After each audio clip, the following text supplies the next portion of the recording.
Is there a motion to adopt the agenda? Hey, I move to I called us adopt. to order. Sorry. It's too early for a gavel. I'm not smacking that thing at 7:30. Is there a motion to adopt the agenda? I move to adopt the agenda. Is there a second? Second. All in favor, raise your hand, say aye. Aye. Any opposed? All right, the agenda is adopted. We'll kick it off with principal-led data reports. Dr. Porter, if you want to introduce your friends. I'm happy to introduce our friends. First up is Dr. Amanda Manier. She's a Husky from Alpha Heart, and she's here to present her data to the Board of Education. Welcome, Dr. Manier.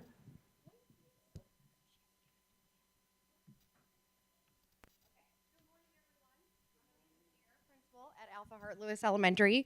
I am going to set my timer right here because I want to stay on track. So I am a talker. I can get off track very easily. So we'll start here by looking at our kindergarten first and second grade growth check. This is the second round of iReady diagnostic assessment, that data that we have. Something that I'll point out a couple of things on each slide, but the first is really here just our kindergarten statistics. You can tell much higher than our other grade levels. I really firmly believe that we hired two really great veteran teachers. It's something that we don't get to do very often in title buildings. And so they have lots of years of experience, and I think we see that in that data there. Something else that's worth pointing out that will come up over and over again is our Hispanic population changed pretty drastically this school year compared to last year. And so it'll come up across academics, behavior, and a variety of other areas. So I just wanted to point that out. Here we have our third, fourth, and fifth grade data. This is comparative to last year because these grade levels took the growth check last year where K1 and 2 did not.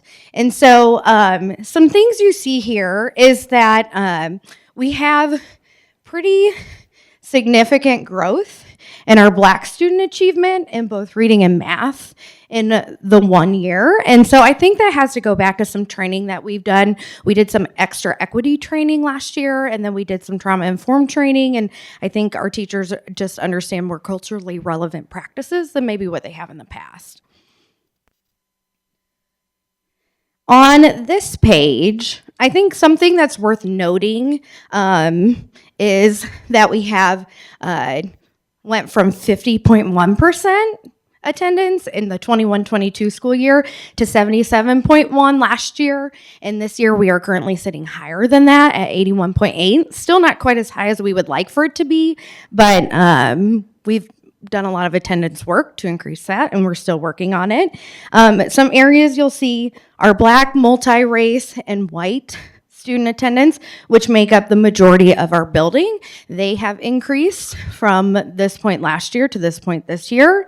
And then also, we're really excited about our kindergarten to first grade attendance growth, and then also our third to fourth grade attendance growth. So those students coming more frequently this year than what they were last year.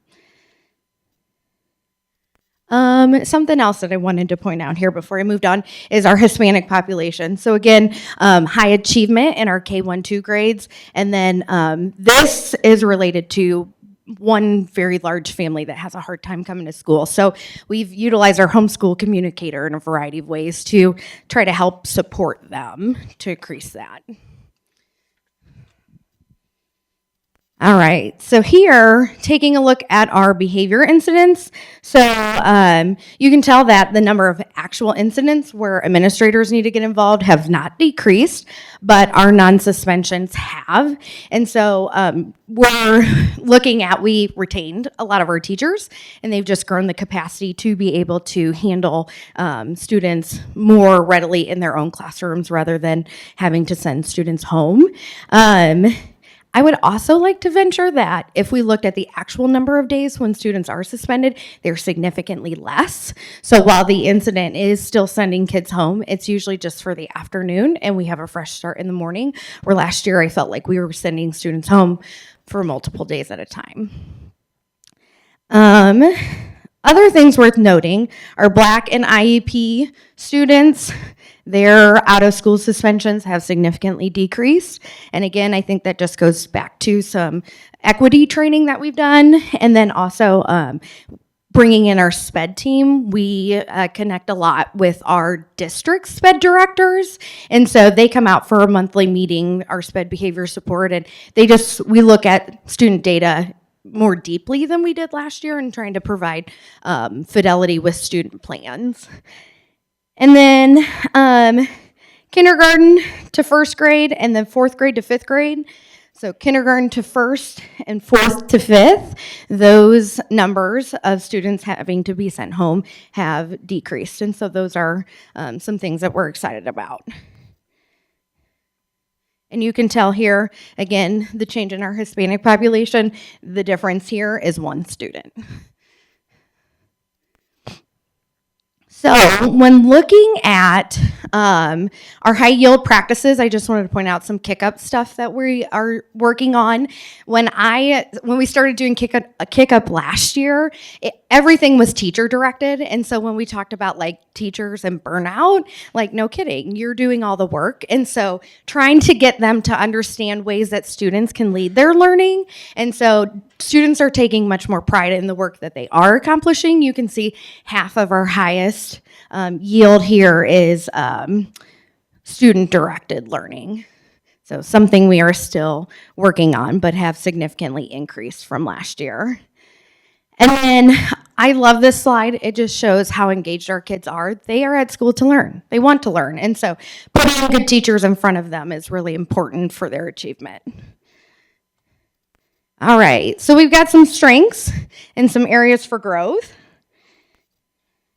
I think we can all agree that there's lots of room for academic achievement, just in general, but we do have a lot of really great things going on. I want to point out our PLC curriculum work and data teaming. So we are PLCing a couple of days after school every month with different grade levels and diving into the work with our instructional coaches and mentors. And so something we realized is teachers or new teachers have a really hard time planning lessons well. And so we wanted to be able to support them in that work. And then we partnered with MU to do PLC training, so professional learning communities. And so just really diving into the work of what a good team looks like to be able to provide a really great learning environment for all the students across all the grades. So all the fourth grades, our classrooms are offered the same opportunities as the others.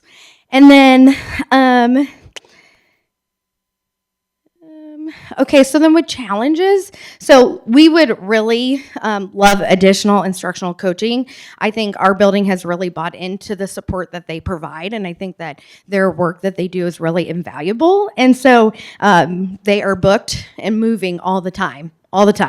And so, and then I think one of the things that we see is that our behaviors in the classrooms are impacting performance. And so just trying to figure out our best strategies to be able to support teachers better in the classroom. I think just the reality is that first semester, there were 1,224 calls for administrators to respond to classrooms. And so that means a level 2, 3, or 4 on the behavior matrix.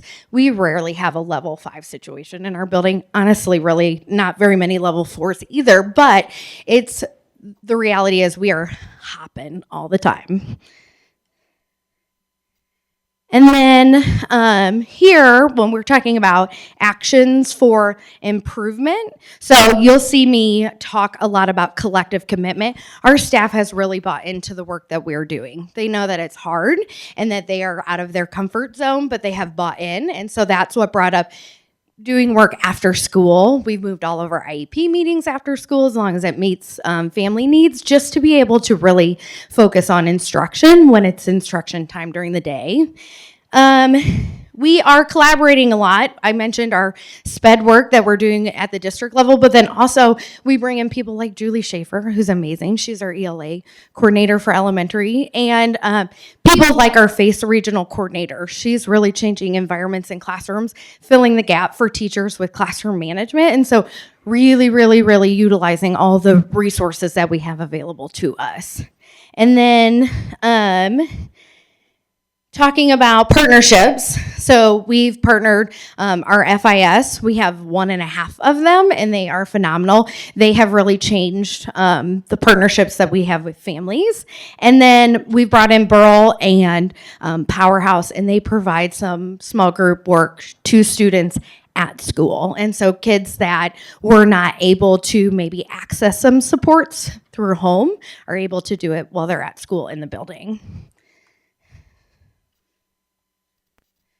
And then celebrations. So retaining teachers, that's one of my soapboxes that I know will increase student achievement. And so I work really hard to make teachers want to stay in our building. And so when I came in, I had to hire 14 teachers. That was nearly half of our teaching force. And then last year we only had 3 openings, and they all left for life reasons, moving out of state and things like that. And so this year we've got 2 positions that we'll have open, and then I get to add 2 sections. So I'll be looking for 4 teachers. We know that'll change. We know life circumstances come up, but very different vibe when you're hiring 70% of your teachers versus just a couple here and there. Again, our partnerships, couldn't do it without all the people. And then our APR score. So we know we have room to grow in performance, but our APR score nearly doubled. And so that was something that our building was really excited about. And we have done even more work than we did last year. And we're just hopeful that our data reflects that. All right, that's it for me. Do you have any questions?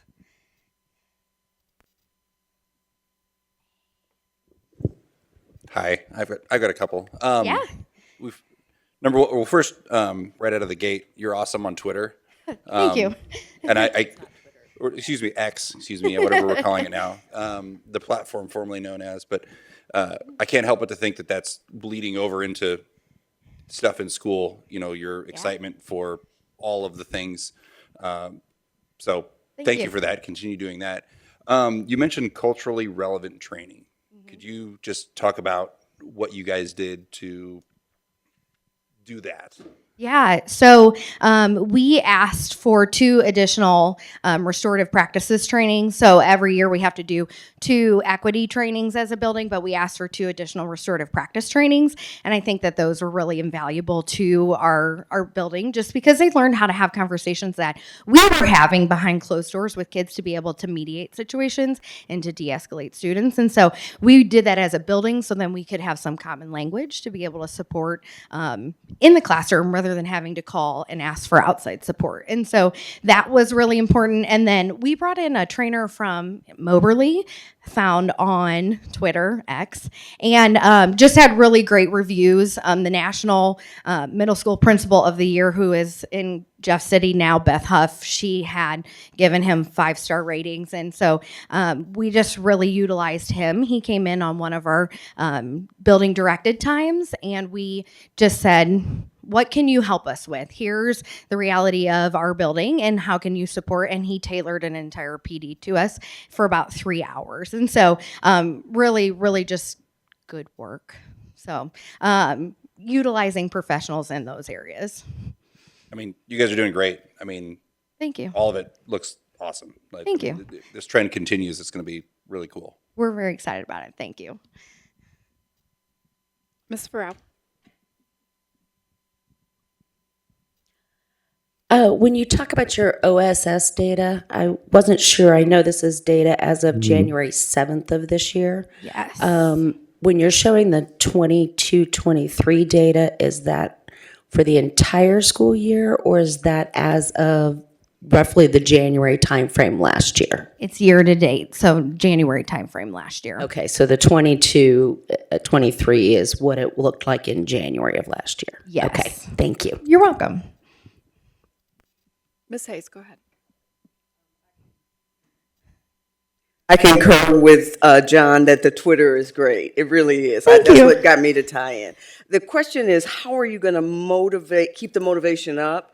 The teachers have improved by half, but how do you keep that going forward? Because they know they still have work to do. Yeah, that I think is the biggest task of leadership, right? And so knowing that you've set a really strong foundation, but then continuing to motivate. And so I tried to provide some leadership training to my leadership team to help, because we know that it takes every person to buy into it. But then also, we continue to talk about the data, right? And we know that there's a lot of room to grow. And I think it goes back to hiring really great teachers. Every adult in my building is there for the right reason. And so it's really easy for me personally to motivate because I have the right people there. Any other questions? I have a couple. First of all, I know you're super supportive of your entire staff in lots of ways. How do you specifically support your new teachers? I'm just curious. Yeah, so that's one of my favorite parts of my job, because I think the first year really lays that foundation for them to want to stay. And so we do some extra mentor meetings that we provide just in our building. And so it's like probably 3 times first semester and about 3 times second semester, where we go out and we provide like appetizers, and we have a topic that we discuss. And so like the first one right out of the gate is in September, where everybody's wide-eyed, and we start talking about making connections, because we know connections to people in the building is a research strategy for retention. And then the next one, we start talking about grades and grade cards really early. And so prepping them for bodies of evidence and what we need to talk about at grade card time and what paperwork you need to fill out. And then in November, it's usually like, how do we finish strong? You know, we're tired. Kids are, squirrely with the weather coming and the break. And so like, how do we finish the semester strong? And then we go into some brain training. So like what kids can and can't do based on where they're at and functioning from in their brain. And we bring our counselors in to do that. And so we just do a variety of those types of things. And then we have, I think, a really good like introduction. We send them a box of goodies over the summer before they even come in. We send them the schedule of like what our building day is going to look like. We take them through our attendance area. We really just kind of try to bring them in and make them feel like part of the family before the school year even starts. And so just a couple of things that I think make a pretty big impact. And I would assume you're doing classroom, interacting with them in the classroom more often than some of your veteran teachers. Oh yeah, we staff them with lots of classroom resources. So our aides go there every morning to get the school year started. We're in there a lot more frequently. We're helping them contact families, just a variety of whatever they need. We hired 2 of the 3 people we hired. 2 of them have 17 years of experience. They needed very different things than our brand new teacher that we also hired. And so we spent a lot of time in his classroom, where the other 2, we weren't necessarily needed as hands-on, but then connecting them with resources as they saw things come up. And so just based on getting to know them and what their needs are. Thank you. I love all of your strategies and the reason why you do it. You're so intentional about, making sure you're following best practices with the research and then seeing what's working and what's not. And I hope you're able to share your successes with other principals in the district too. Really, my only other question, and it's a little bit of a bummer, but I noticed that your 3rd grade, I think it was reading, it might have been reading and math, was less than 5% proficient. Like both times. The slide came up really quickly, but Yes. do you have like in your mind what's going on there? Yeah. I think that group has been through some significant trials in their schooling. We have a lot of students who need some additional supports in that grade level, and we also have really high class sizes. And so I think we have 2 of our best teachers, and I say best, they're all really great, but veteran teachers in that grade level. And so I know that they were doing really hard work to catch kids up, but they came to them significantly behind. And I think it was just through a turmoil of teachers. They've had in their K-1 experiences, they had teachers leave in the middle of the year. They had teacher positions not filled. They had teacher classes split in the middle of the year. And so they haven't had a very consistent experience.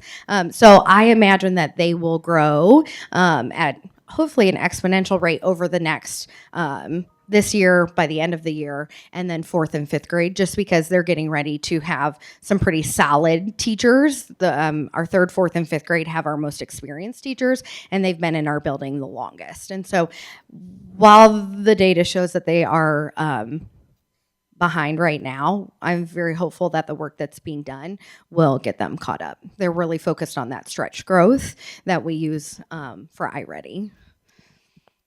Thank you. Thank you so much. Thank you. Go Huskies. Go Huskies. Thank you, Dr. Manier. Next friend up is Dr. Allie Galbraith from Battle High School. Go Spartans.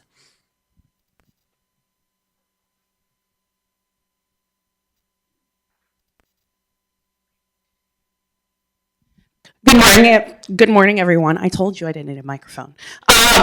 Sorry, I'm really loud naturally, so we're gonna hold this down here. Thank you for having me today. I am here to talk to you a little bit about Battle High School. We will go ahead and dive right into the data. So the first slide up is representative of our end of course exams from last year. And you can see up here that we had growth in 3 of our categories. So you can see our algebra data, which is Algebra 1 and Algebra 2. Biology and English showed growth across the board.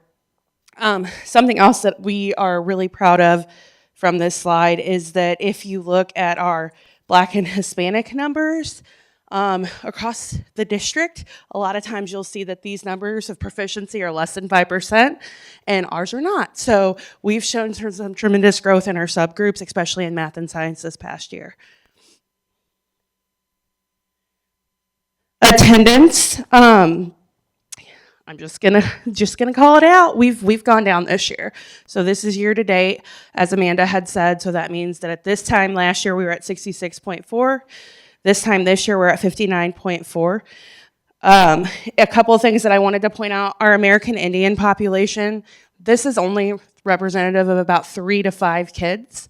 Last year it was representative of about 13 to 17. So you can see that the drop is significant. We've retained some kids who have some attendance concerns. And so we're just really working with their parents, our homeschool communicator, and making some attendance plans for them.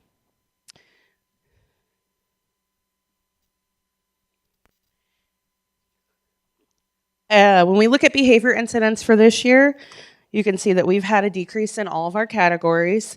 That includes overall incidents, but also OSS, ISS, and then also our subgroups. A couple things to highlight here. Our Black and Hispanic numbers have dropped overall, and then so have our IEP and free and reduced lunch numbers. So our IEP numbers are almost in half at this point of the year compared to last year.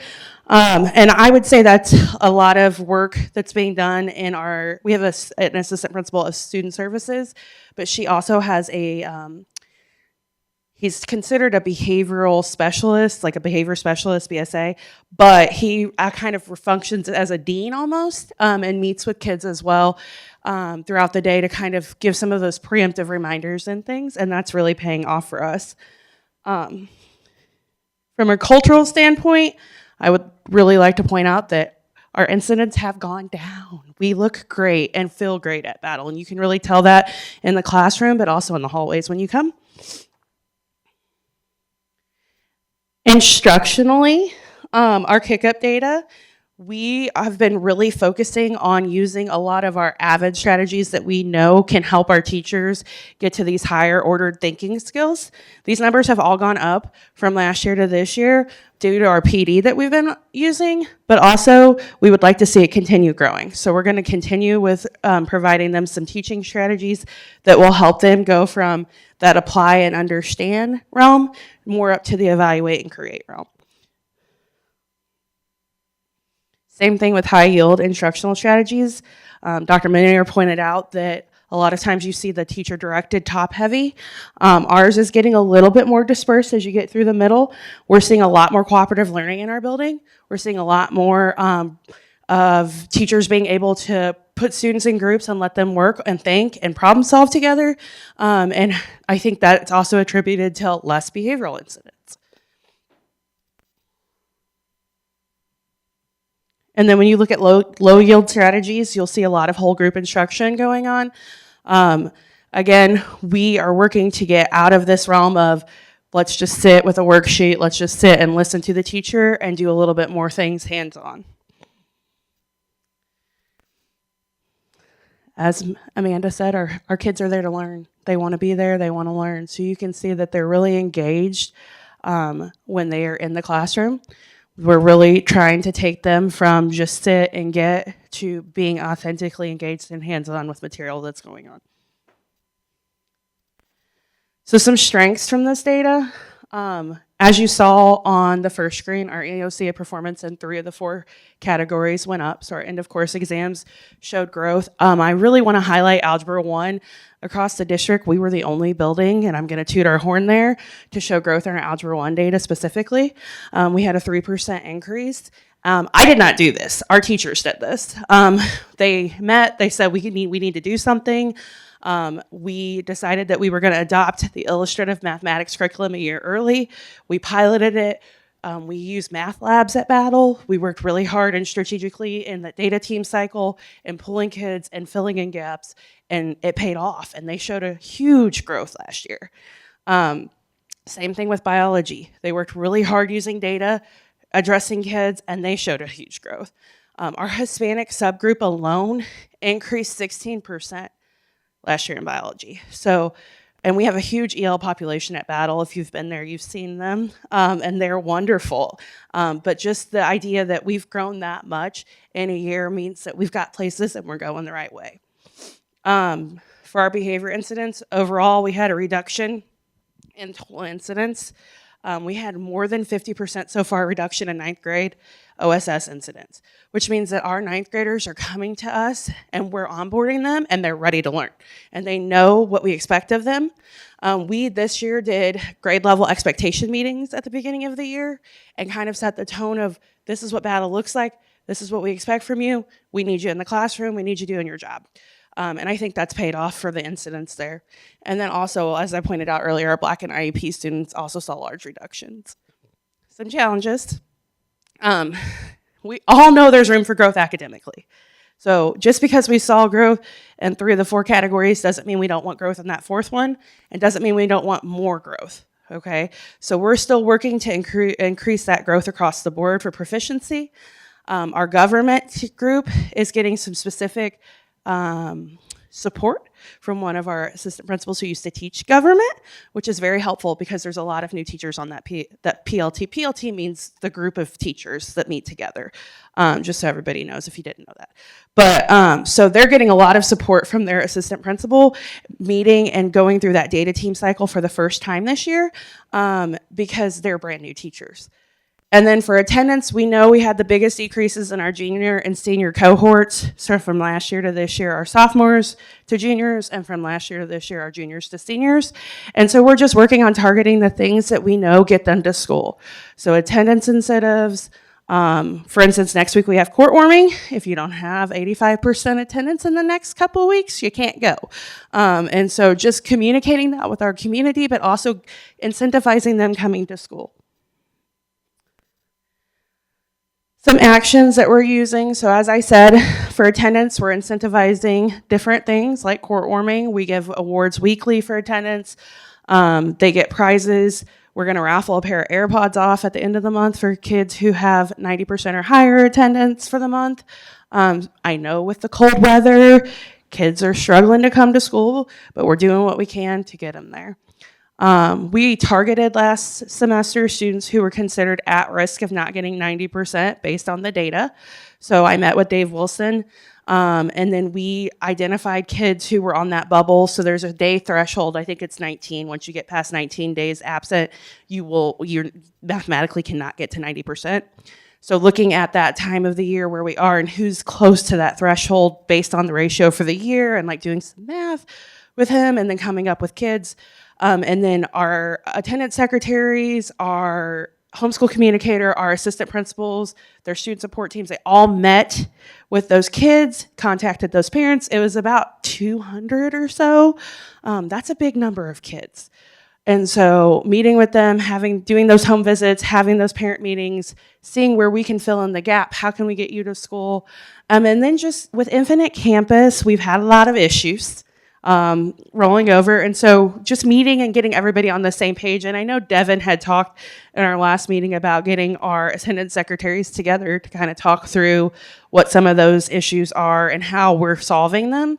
But doing spot checks, and I go through sometimes randomly and look up kids and say like, hey, this kid has, was absent second block, but I saw him in your class. What can you tell me, like, what happened? And just having those conversations. Attendance secretaries are doing it too, but just kind of seeing where are we falling down in that data collection.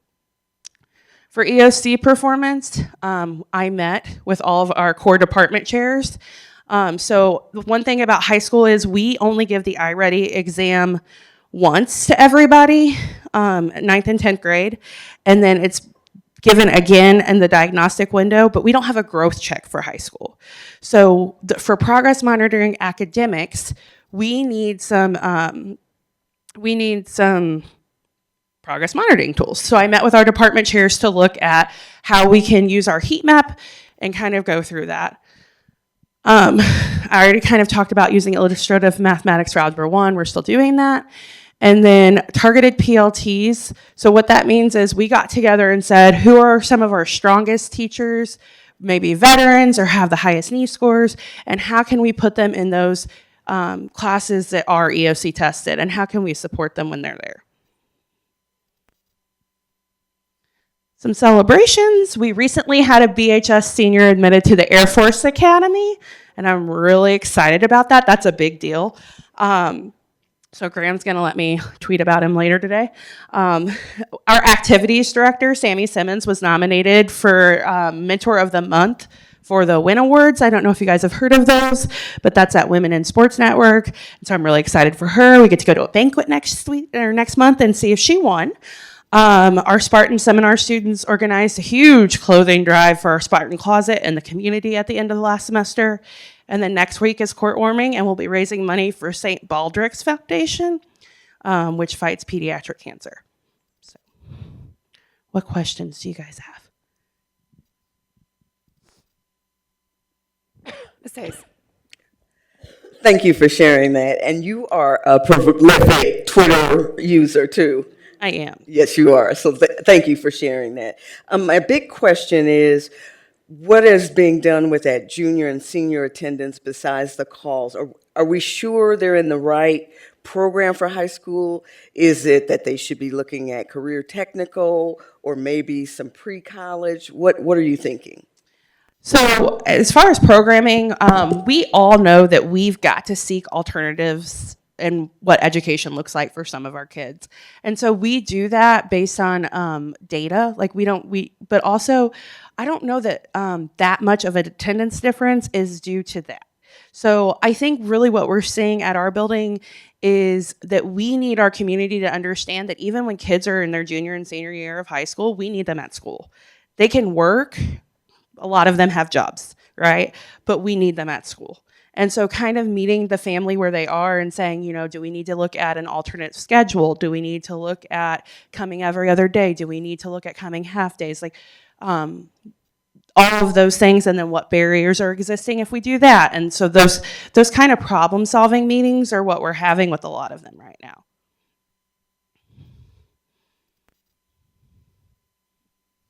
Any other questions? That was mostly kind of my thought. Was I was concerned about the juniors and seniors and graduation and everything else. And I know that there's a lot of, well, I kind of already know this, so I'll go to school, and I'm like, to your point, I might hit first hour, but then second hour is, I'm not going to come. So just numbers wise, data wise, when you say, or when the number says that, it's 59.4% attendance, does that mean, explain, what does that mean, 59.4%? Yeah, so that's the MSIP 6 attendance rate. So that means that 59.4% of our kiddos are coming to school 90% of the time or more. So it's not something where if I walk down the hallways of Battle High School, 40% of the students are not there that day. Absolutely not. Okay. Our average daily attendance is probably closer to the higher 80s. So I feel like that's a really important distinction to make, because just right out of the gate, looking at if you just see that number and you see 59.4%, that 4 out of 10 kids are not in school. That's terrifying. It's like, where are they? What are they doing? Why aren't they in school? So yeah, just knowing Where are these children at? Yeah, So- and I actually have been meeting. So I had a PR meeting with all of my teachers. So I've asked all of them to meet with me to go over that, so that they are versed in saying it's not 59.4% daily attendance. It's 59.4% of our students come to school 90% of the time or more. So there's a bunch that are 88% because they've had a day or whatever. So, okay, thank you.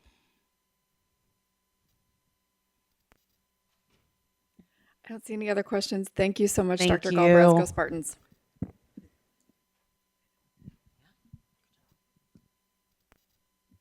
All right, the next thing on our agenda is to discuss our board meeting schedule for the next academic year. You'll see in front of you a little packet that says board meeting schedule. Suzette, is there any way I can get a copy of that? Noelle is emailing it to you right now. Thank you for asking. The reason we're having this conversation now is because this is kind of when we need to set our schedule for the next academic year, because we set our meetings first and then everything else that happens in the building gets set after that. And there was some interest in discussing why we had our meetings when we had them, or wondering if any of that was flexible. And at the time, the answer was no, because it was already set. So this is when we can have the discussion. So I just want to see, I guess I could just offer some thoughts right out of the gate. One of the concerns that has been brought up is that by having our meetings on Mondays, it requires people to work over the weekend in order to answer board questions. So we get the agenda, it posts on Thursday. We're supposed to submit our questions by Friday, and then we get the answers to those questions kind of Monday afternoon, which is a tight turnaround and often requires people to come in over the weekend. The other one other consideration is for people who want to sign up for public comment. If they do it online, that's fine. But if we have some constituents that prefer to call, they don't want to do the online, they don't speak the interwebs, they just want to call and sign up, and they can't do that over the weekend. So if they call on Monday and it's already full, then that's a bummer. I'm open to any other discussion points on that. What we have in front of us is a list of when other districts have their meetings. I don't know if we are interested in moving the day that we meet to later in the week, or making any other changes. So I'll open up the floor for comments. And just turn on your mics and speak at will. Oh, no. Really? You just gave me liberty to speak at will? Oh, my God. And this Now includes I'm cabinet too, not just board. So we're all affected by this. So everyone, please feel free to share your thoughts. I think you made a really good point that I hadn't actually thought of, was if people are interested in signing up for public comment, it's kind of first come, first serve. And so if I'm sitting at home and getting on the internet, I can sign up all weekend long. But if I want to get signed up and I don't use the internet, I have to wait until Monday. And I didn't have the opportunity, like everyone else did, necessarily to get in line. So I think that's a really good point. I also have found it can be a challenge. It's nearly impossible, actually, to get questions together, to get them here to the board on the workday of Friday. And while I know everyone in education works far more than we pay them the hours to do, I don't think it should be the expectation that our cabinet is going to be working all weekend to answer our questions. So I would certainly be supportive in moving it to a different day of the week, because I think it could really help streamline the pressure and the process that everyone, board members and cabinet, face alike.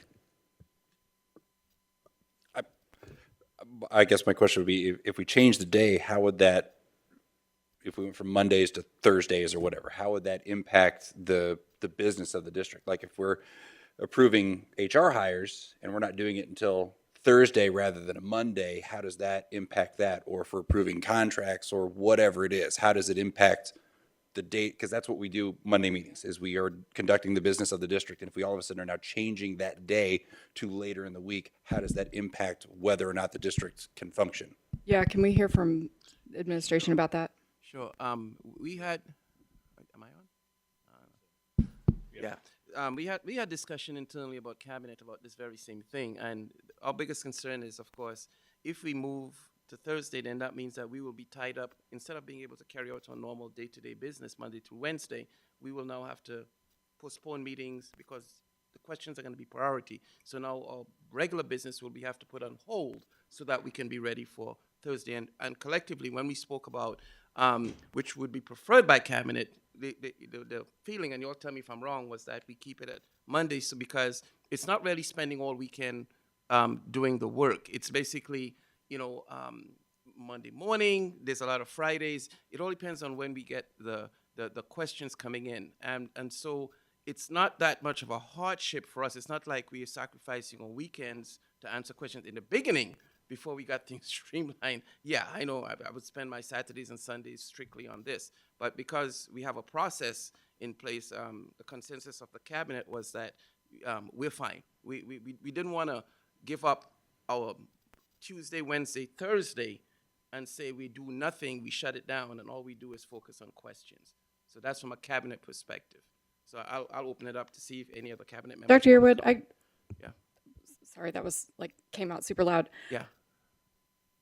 What I hear you saying is that it's not a big deal for the time before the meeting to be the weekend because it doesn't take very much time. But if we moved it during the week, it would take everybody's all their time. So but I think I'm hearing it wrong, and Heather wants to say something. Yeah. So what I was trying to say is there'd be more focused time for the questions, but during the week we will have to remove the meetings that we have, the interactions. Those would have to be put on the back burner so we can focus on answering questions. So it's taking less time. It's just that the focus is going to have to change. That's why. And Heather has something she wants to say. So yeah. I think the point is the workload's not going to change. So whether we're answering that on the weekend, then we're going to push whatever else that we are doing then during the week, and that's going to be shifted to a different time. So the amount of work, whether it's on Monday or Thursday, is going to it'll just shift. So like he's saying, we'd have to move the meetings, or we'd have to be doing meetings at a different time, or doing whatever work we are doing during the day on those other days during the weekend, rather than answering the questions on the weekend. Regardless, the workload is still the same, so the timing of it really makes no difference. I'm less concerned about the amount of work. I'm more concerned about what the work actually is. Asking the questions or whatever, it's going to happen. But if we just specifically moving the meeting, let's assume that, how does that impact things happening? Yeah, and from an HR perspective, like you had mentioned, the sooner that we can approve hires and the rest is better. So for my team, when the board meeting happens on a Monday, then my team can work Tuesday, Wednesday, Thursday that week very quickly to contact our employees who have been approved, year-long leave of absence, liquidated damages, all of that. And so I feel like if we move it later on in the week, then a lot of the work will be pushed back, and it's not going to be as expedited. My other concern is with the timing then of work sessions. So we have the cadence between regular sessions. You can't push them up against each other because we like to have 2 different times during the month where you're having cadences to be able to approve contracts and keep business transactions going with the board meeting and the work session. So if you push the board meeting back, then that's on top of the work session that's happening the following week. And so you want a larger gap. So it's basically every 2 weeks. And also the committee meetings are also scheduled like before the board meeting in the month. And so it makes it really difficult if you change the board meeting date, then we have to change the committee meeting dates, which involves other outside community members who are on some of these other boards and stuff that have to change their schedules as well. I'm don't actually have strong feelings one way or another, but I also think that there's some things that could be addressed maybe, or and maybe there's a place in between. But I guess I have a couple comments / questions, which is if the Thursday, if we're talking about keeping it sort of that same week in the month, right? Sort of the first Thursday or the second Thursday or however that like falls out, then it seems like the committee meetings are already scheduled to be prior to the board meeting. That doesn't necessarily change. So I'm not, it just puts them maybe a little further ahead of the board meeting. So I don't know if that necessarily changes things, although it might give some options to have a committee meeting the week of a board meeting versus the previous week, potentially. And this one, I guess, I'm curious from HR perspective. I totally hear what you're saying about being able to use that week to actually act on the things that the board votes on. And also I know often we are getting like last minute things sort of getting tossed in because like we just got this person, you know, that accepted a conditional offer or all these things. And so it feels like it would just change the cycle. Like once you got into the new cycle, right, you would still be dealing with a month or 2 weeks worth or whatever it is, right? Because we can occasionally do stuff during a work session.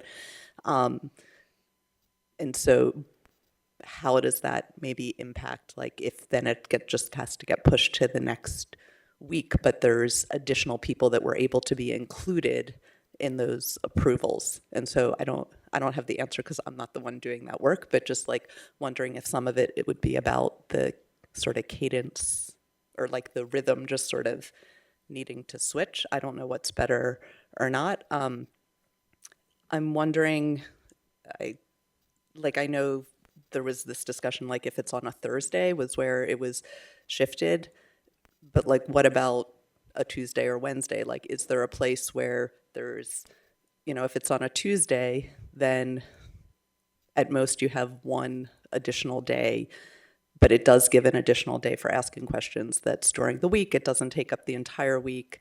It gives cabinet, you know, maybe a chance during cabinet meeting if there's things that need to be figured out, and board members can get answers to questions and still have a full day afterwards if we're getting answers like Monday afternoon. I can't believe I said that because I actually have a commitment on Tuesday nights that I would have to change, but just thinking about like what might be in the best interests of sort of finding some sort of compromise that feels like it's good for like our community members signing up for public comment and board members and people that cabinet members and folks like people in terms of like what work needs to happen on a weekend versus what work could happen on a weekend, right? Like that people can choose to do that work, but if the meeting were pushed maybe just 1 or 2 days later, it provides some options. We board members sometimes travel. Not often. I don't know, for me.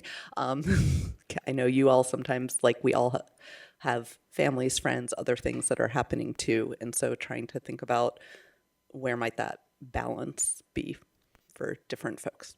So I'd love to chime in a little bit because I think any situation or anything that we determine is going to come with its own restraints and difficulties. But when thinking about the day-to-day operations of a school district, we never know what's happening on Monday, Tuesday, Wednesday, Thursday, or Friday. So an example of that, if we have a crisis on Monday, we don't meet as a cabinet. We don't meet, we address the crisis. That means that if we get questions that are then posed throughout the course of the week, the likelihood of us being thorough with responses is potentially less. I control my weekends for the most part. I can troll whether or not I'm going to my son's basketball games or whether or not I sit at home and I answer some of these questions. Um, a lot more flexibility is afforded to us in regard to that. Doing it through the course of the week, we all serve our students. So when things happen throughout the week, that is our priority. And so what I would hate to do is not be as thorough with the responses that you all need from us with respect to anything that may be happening from a board meeting perspective because of the day-to-day operations of the school district. And so I always want to presence that, but I think at any direction that we choose to go will come with a lens of a barrier, and we'll have to navigate what that barrier is, what that difficulty is, and adjust accordingly. But I think having it on the weekend does afford us some flexibility and some opportunity to sit with those questions as opposed to sitting with questions while still trying to operate. Hey, this issue happened at X of a building or Y of a building, and we need to be in response to that.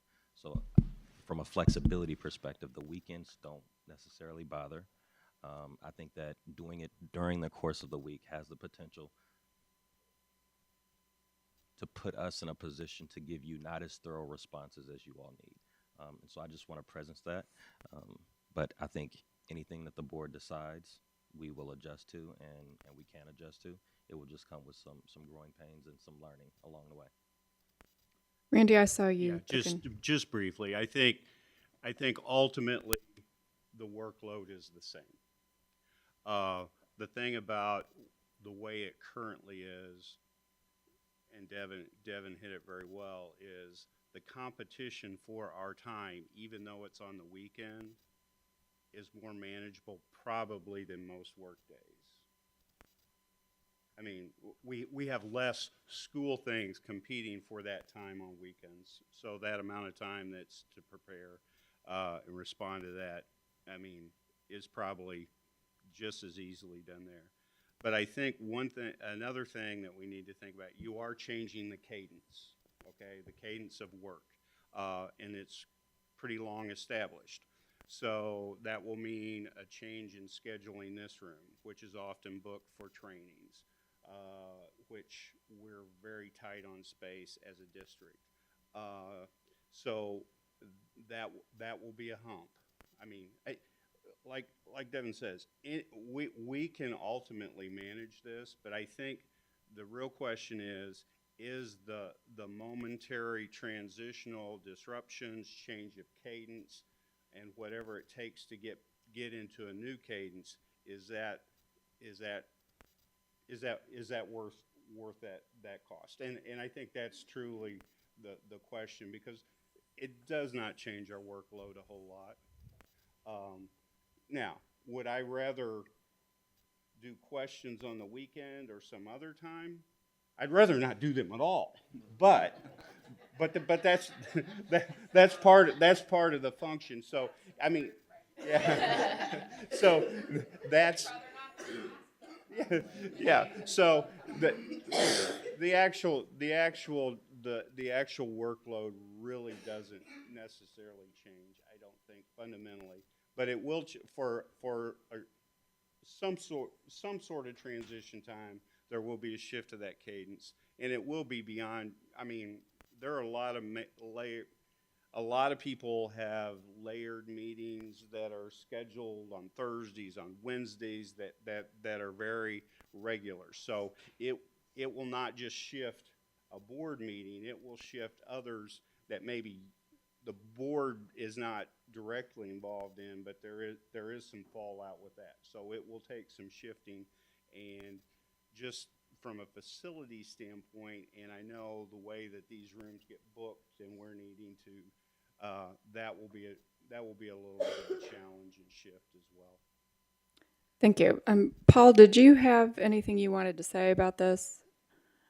Yeah, I just like a couple considerations that I know I've talked to you about, Suzette, and that's I think the work sessions should I believe should be in the evening so that more people can view them live. And then the other thing that I have heard from people that I think that we should at least consider is having 1 or 2 meetings a year on a Saturday.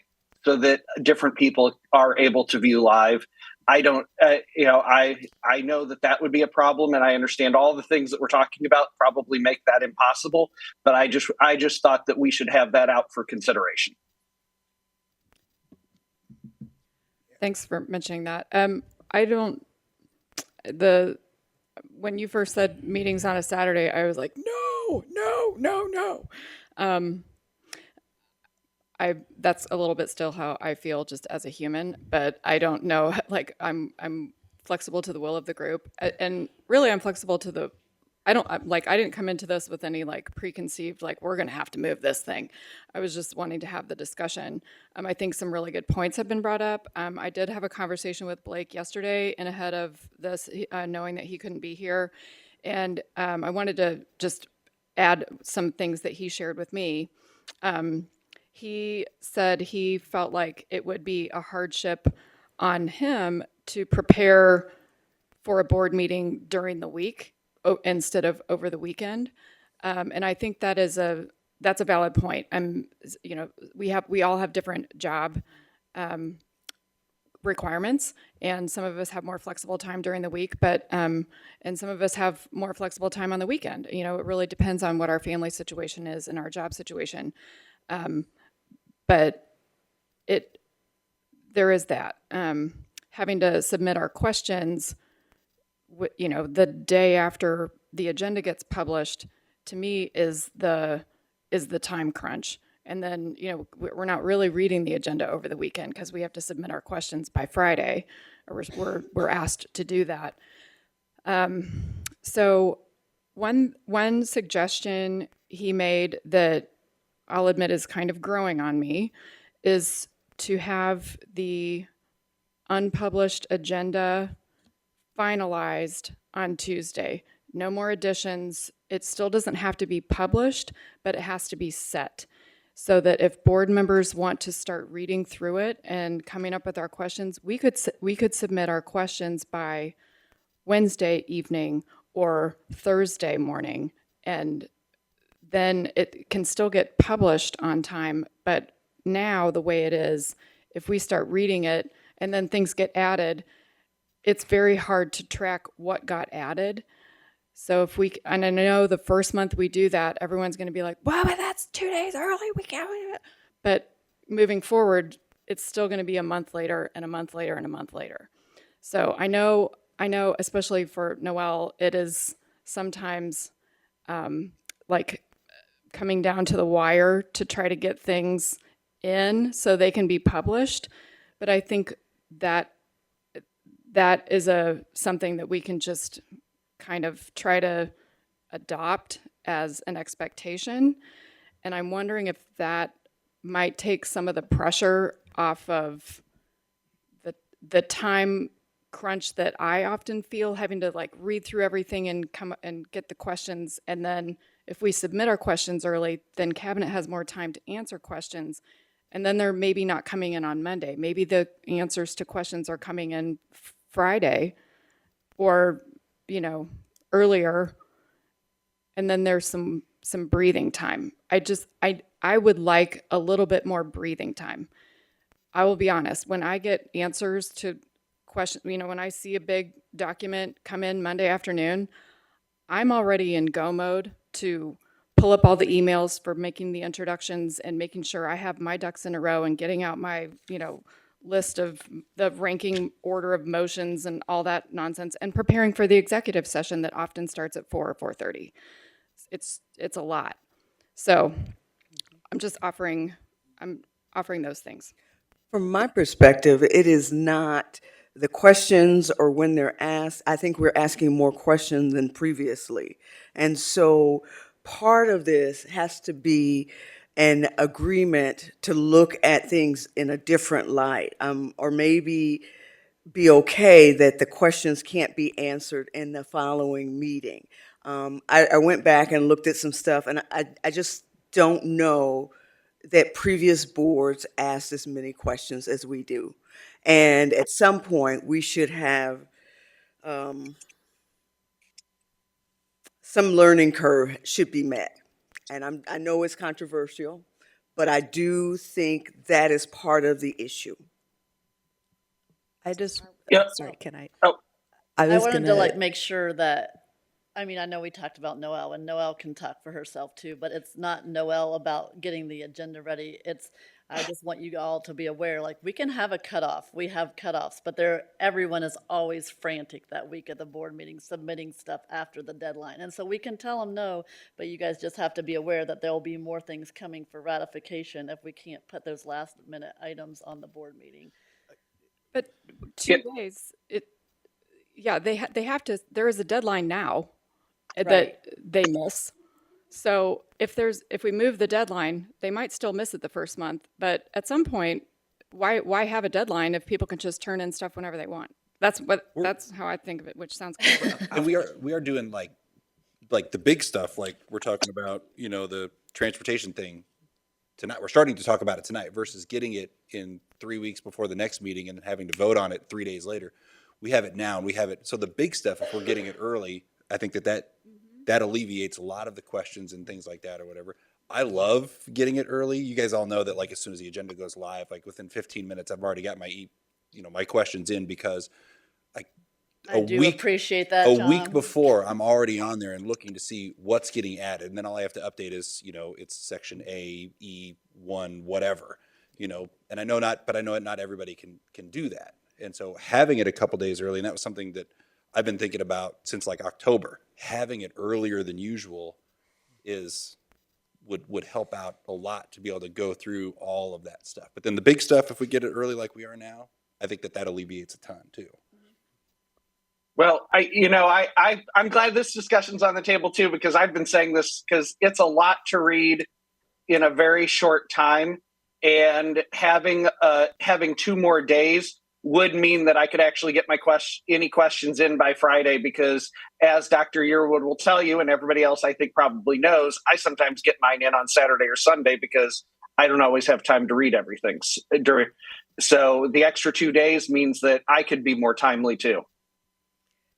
I wanted to address, I think, something that Ms. Hayes said about the number of questions, at least what I see as a board member, which is just, yes, I think we are asking more questions. And I think there's 2 pieces to that, which is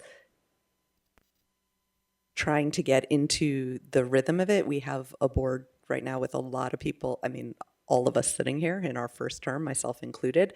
And so as you learn more and see more and get that pattern, you don't need to ask some of the questions because you know the answer, or because you know that it was answered like a couple months ago, things like that. And so I think there is sort of a little bit of a rhythm and stuff that changes on that just generally. And I would assume as sort of boards kind of shift and membership shifts and stuff.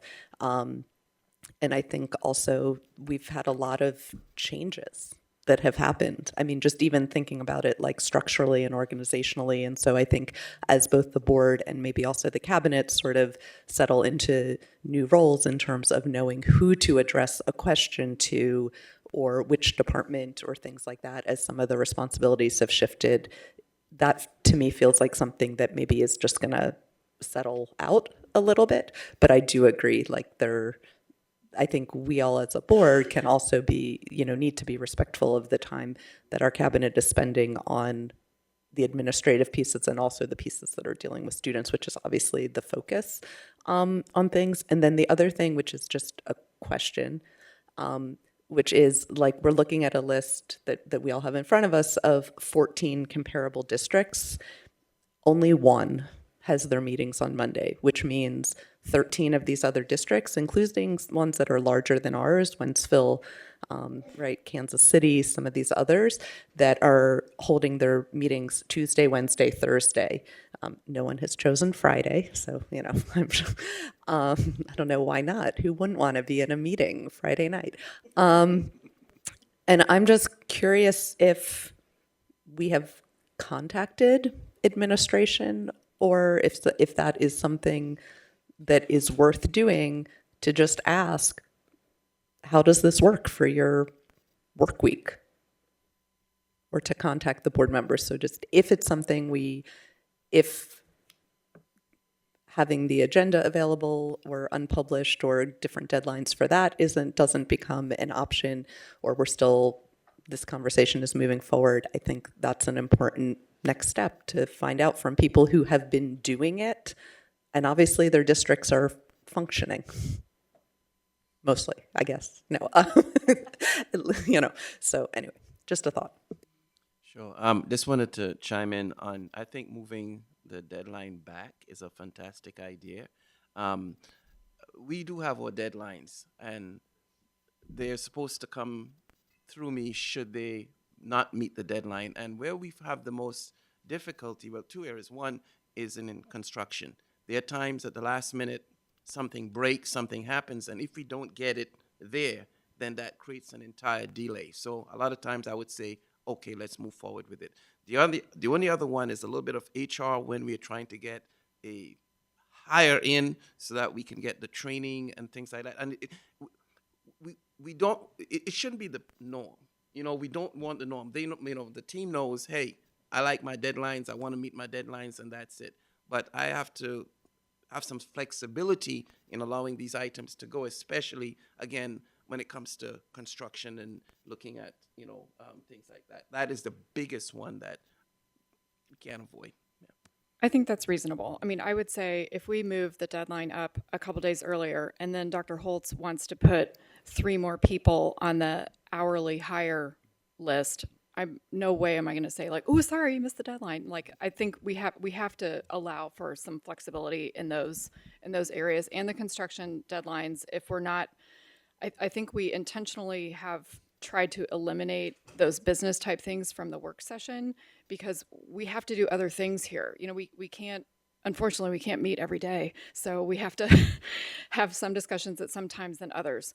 I want to move us along because we have some other things that we need to get to. Suzette, I'm sorry. Yeah. I do want to jump in on what Paul said, though. Okay. Because I believe he has a valid point moving forward and thinking about the people who choose to join a school board race, and him talking about work sessions being in the evenings or later in the day.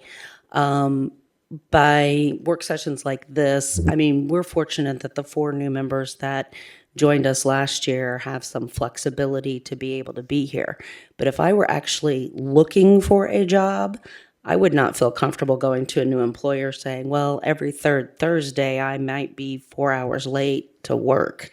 So I think thinking about the volunteer aspect of that, of I guess kind of disenfranchising public who would like to do public service, and it also opens up more people to actually be in person to these meetings, opens up our teachers and our representatives to be here. I think it's worthy of consideration.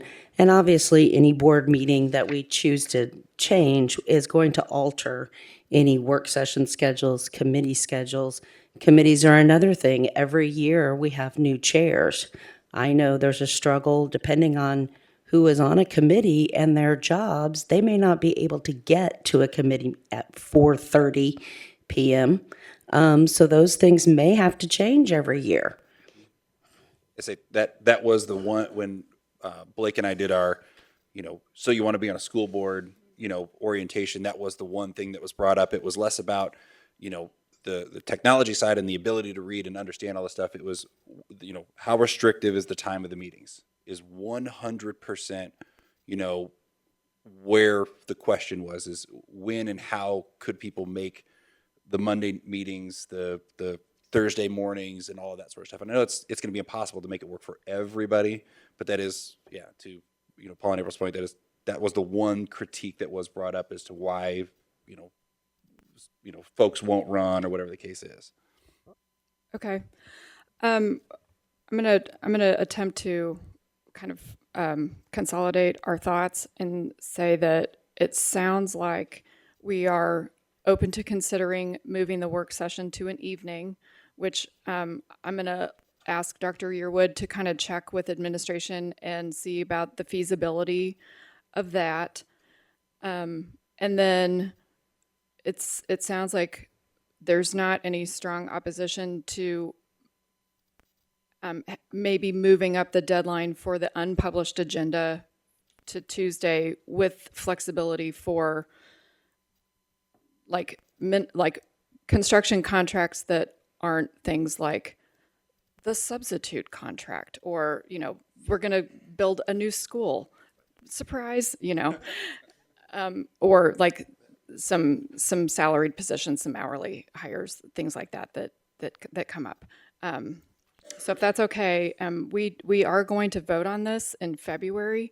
So if we need to have some additional conversations, when we meet with Dr. Yearwood, if you want to have additional conversations with him about that or anyone else, and Cabinet also, please feel free to send an email or communicate through Dr. Yearwood or through myself if you have something that you would like to add that you didn't think of today. Okay? Moving along to our presentation on the behavior education plan, we'll have Ms. Linden.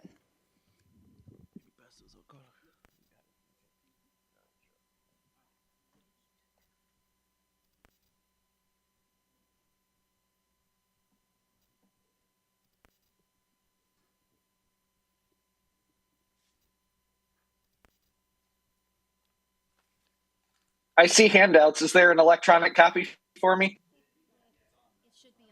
It is online. Oh, it's the one online. Okay, got it. Perfect. Thank you.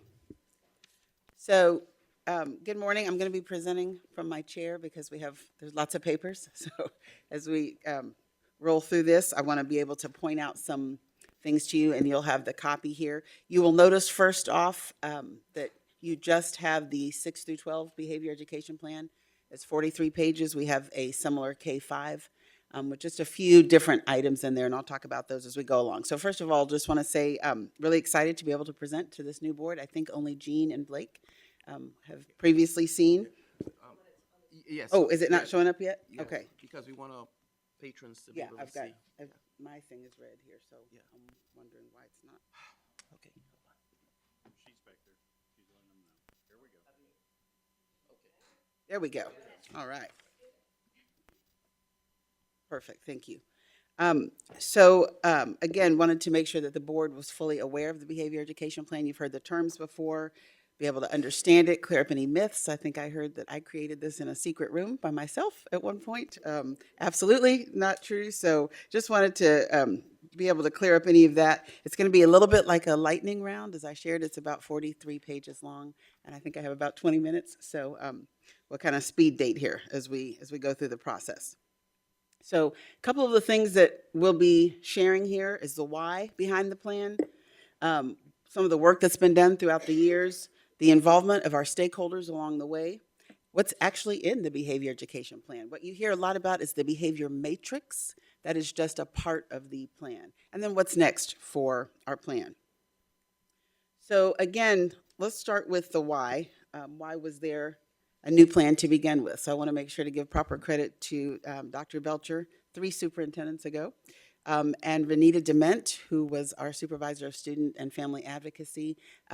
We're really trying to work on how do we mitigate some of the disproportionality that we were seeing, and to make sure that we had a little more consistency between buildings, so that what happened in one school across town had the same consequences, or at least similar consequences, as opposed to maybe what was an office conversation in one school and 2 days of out-of-school suspension for the same infraction in another building.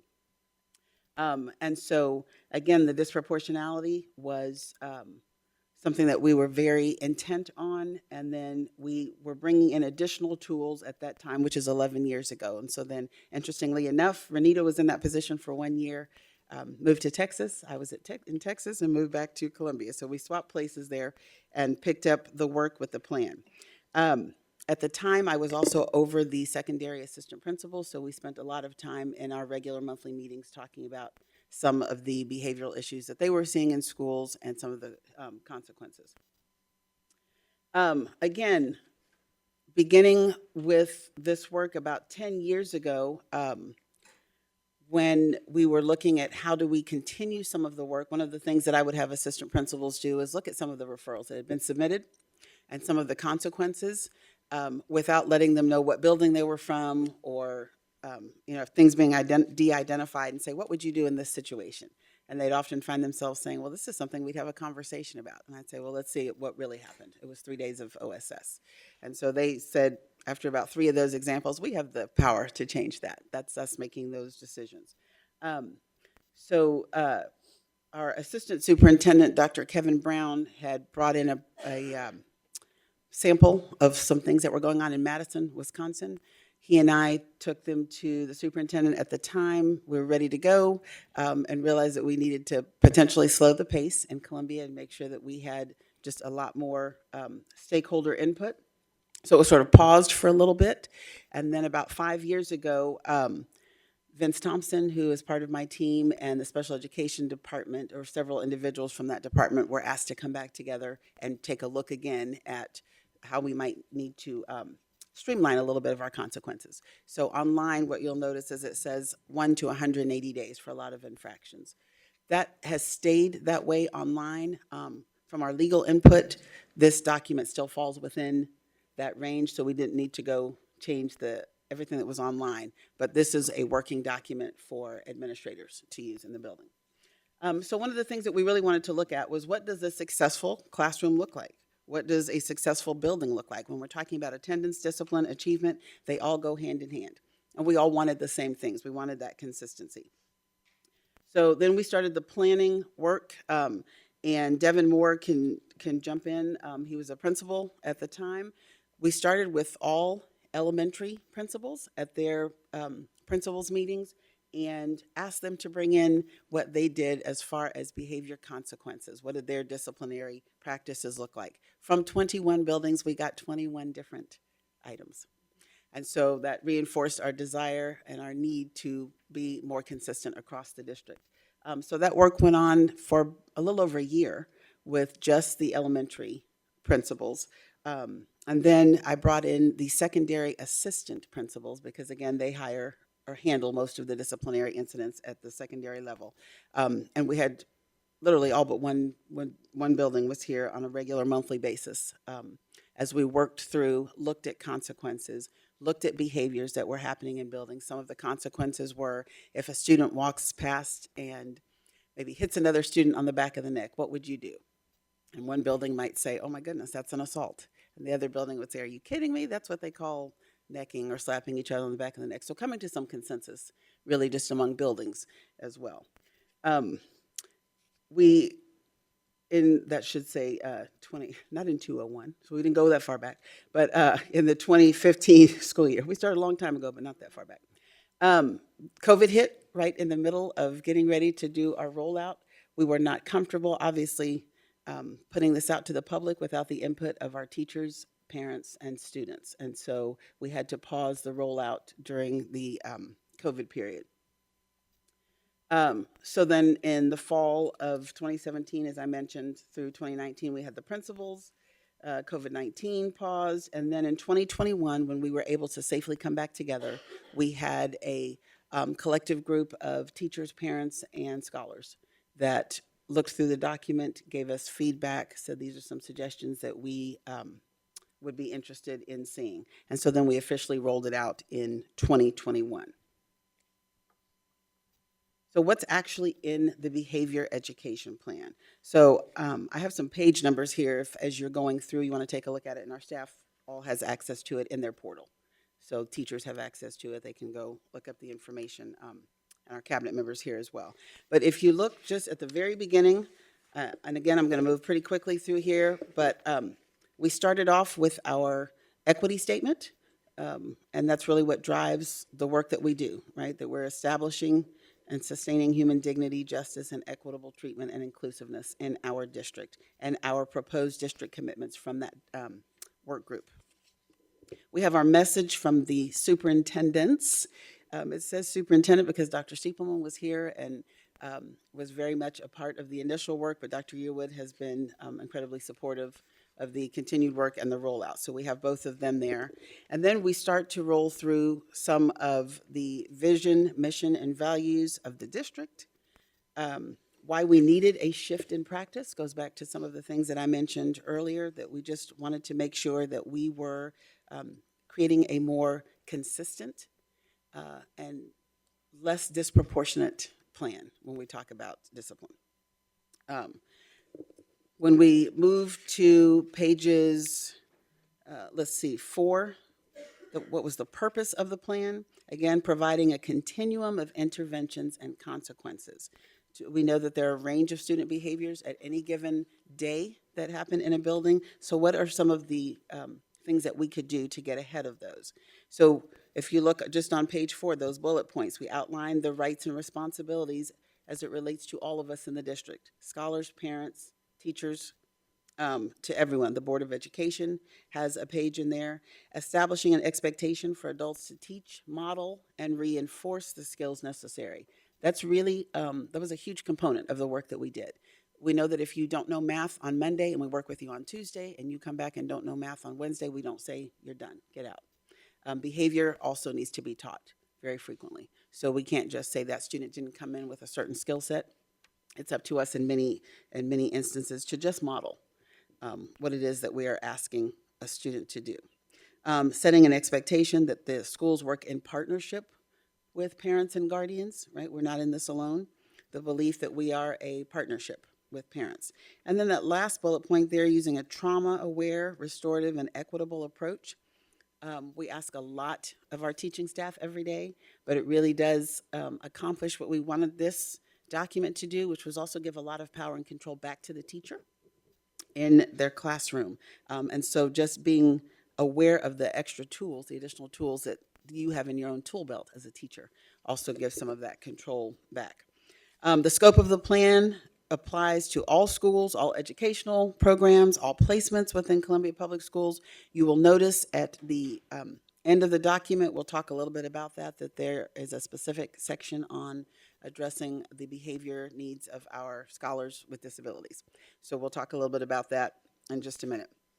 Again, this was a shift in practice. A mindset shift sometimes is a little bit harder to manage, and so we knew that there were going to be some hurdles along the way, but we also know with every good plan, you hear Dr. Yearwood talk frequently about 3 to 5 years as you start to see improvement. So we were not surprised that initially some incidents or behavior referrals went up as people are trying to grapple with, how do I deal with this? Or I don't think that's my responsibility.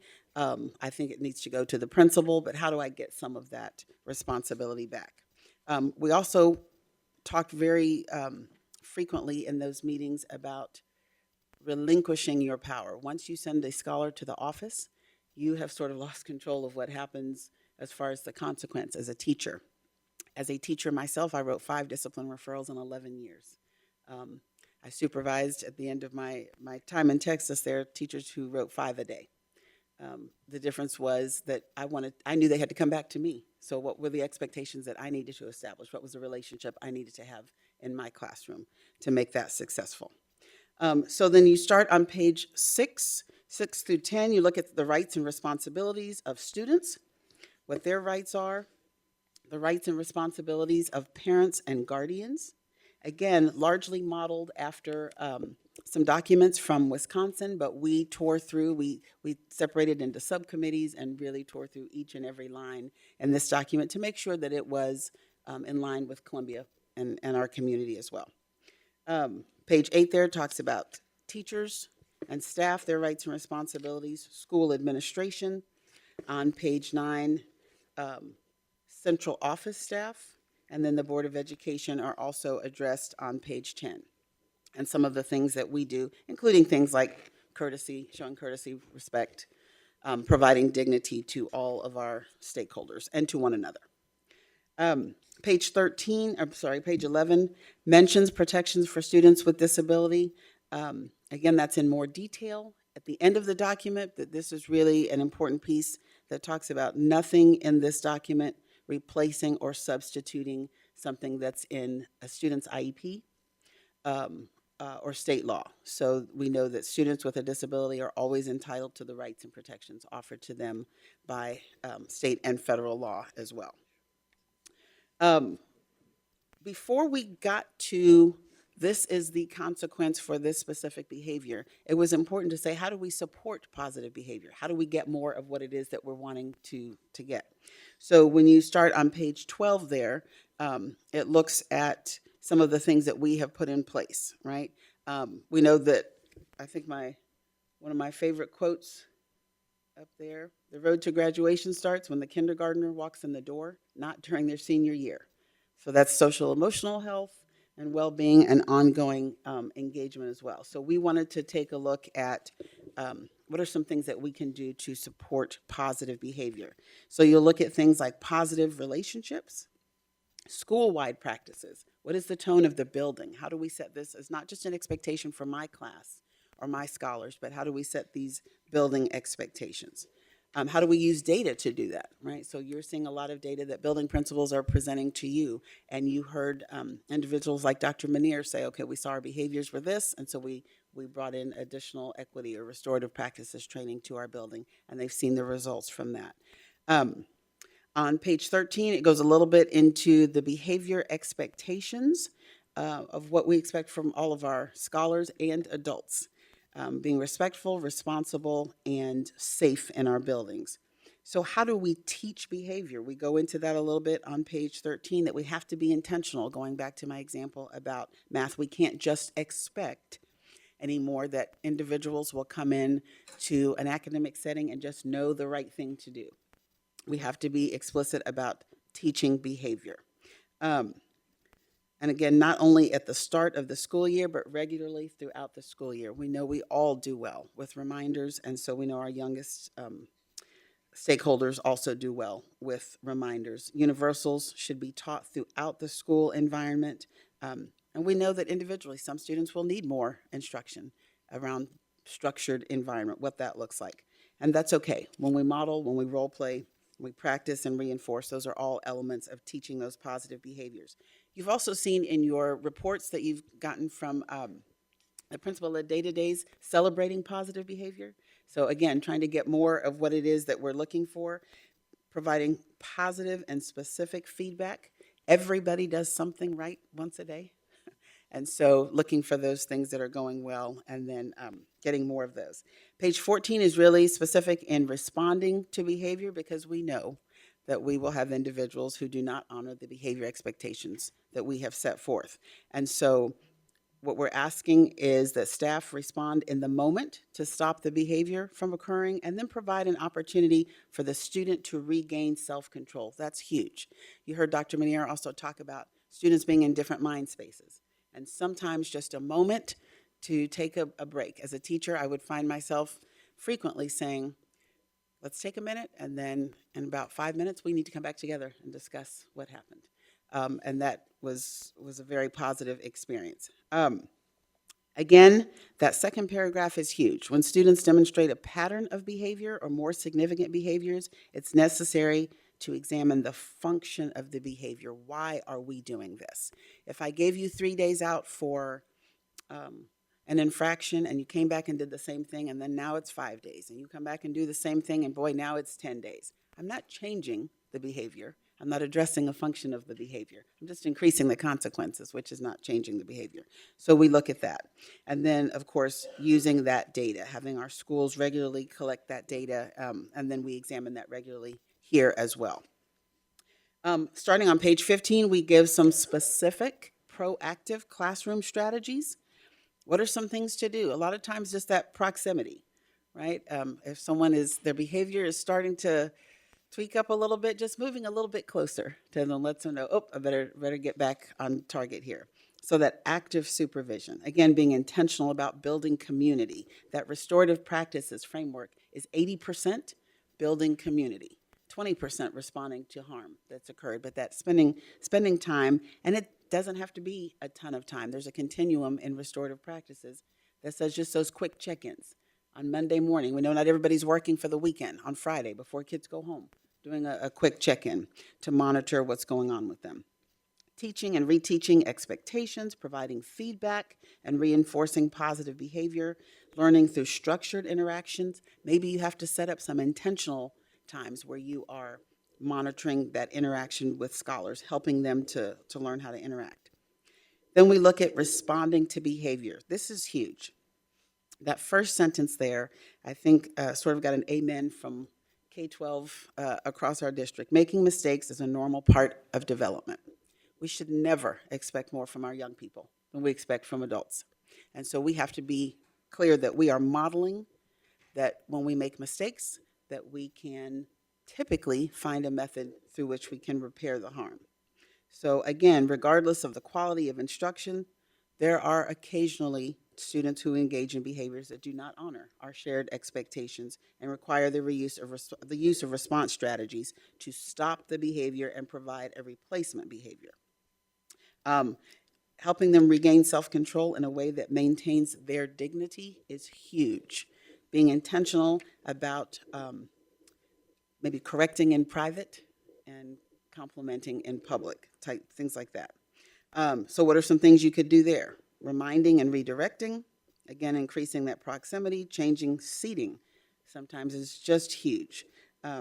Taking breaks. We ask young people to sit for a long time, very frequently. And so maybe you have a couple that just, you can tell after about 15 minutes, 30 minutes, that that's just not going to work for them. So those would be oftentimes my young people that I would fold up a piece of paper and it would say on the inside, read this, sign it, and send it right back to me. And that would be the young person I'd say, I need you to run an errand to the office for me, just because I knew it was time for them to move a little bit.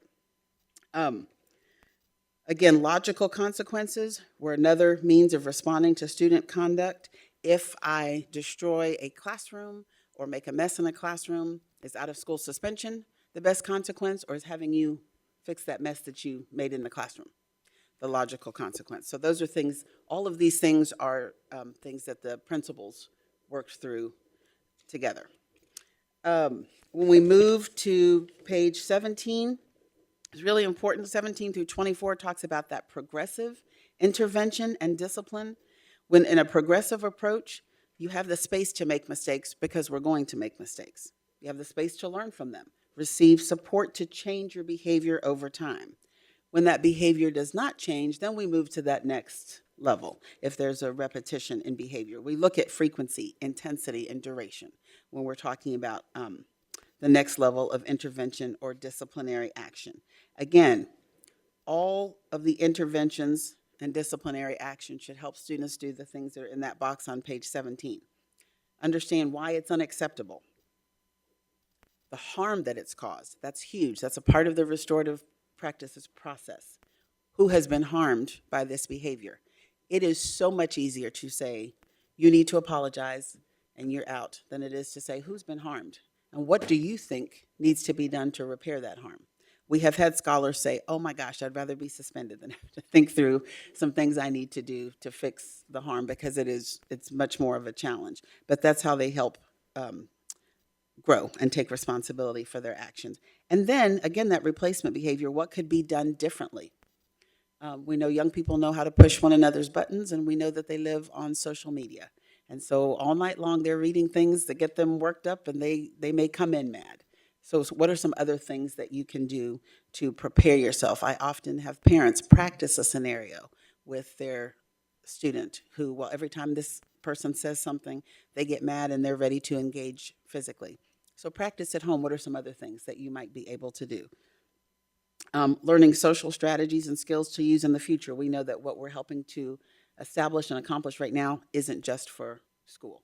You can't, and I have said frequently to our young people, every day for the rest of your life, unfortunately, somebody's going to make you mad. Most of the time they're not trying to. Sometimes they are, but you can't just engage in a physical altercation at work every time somebody makes you mad. So what are some life skills that we can develop here?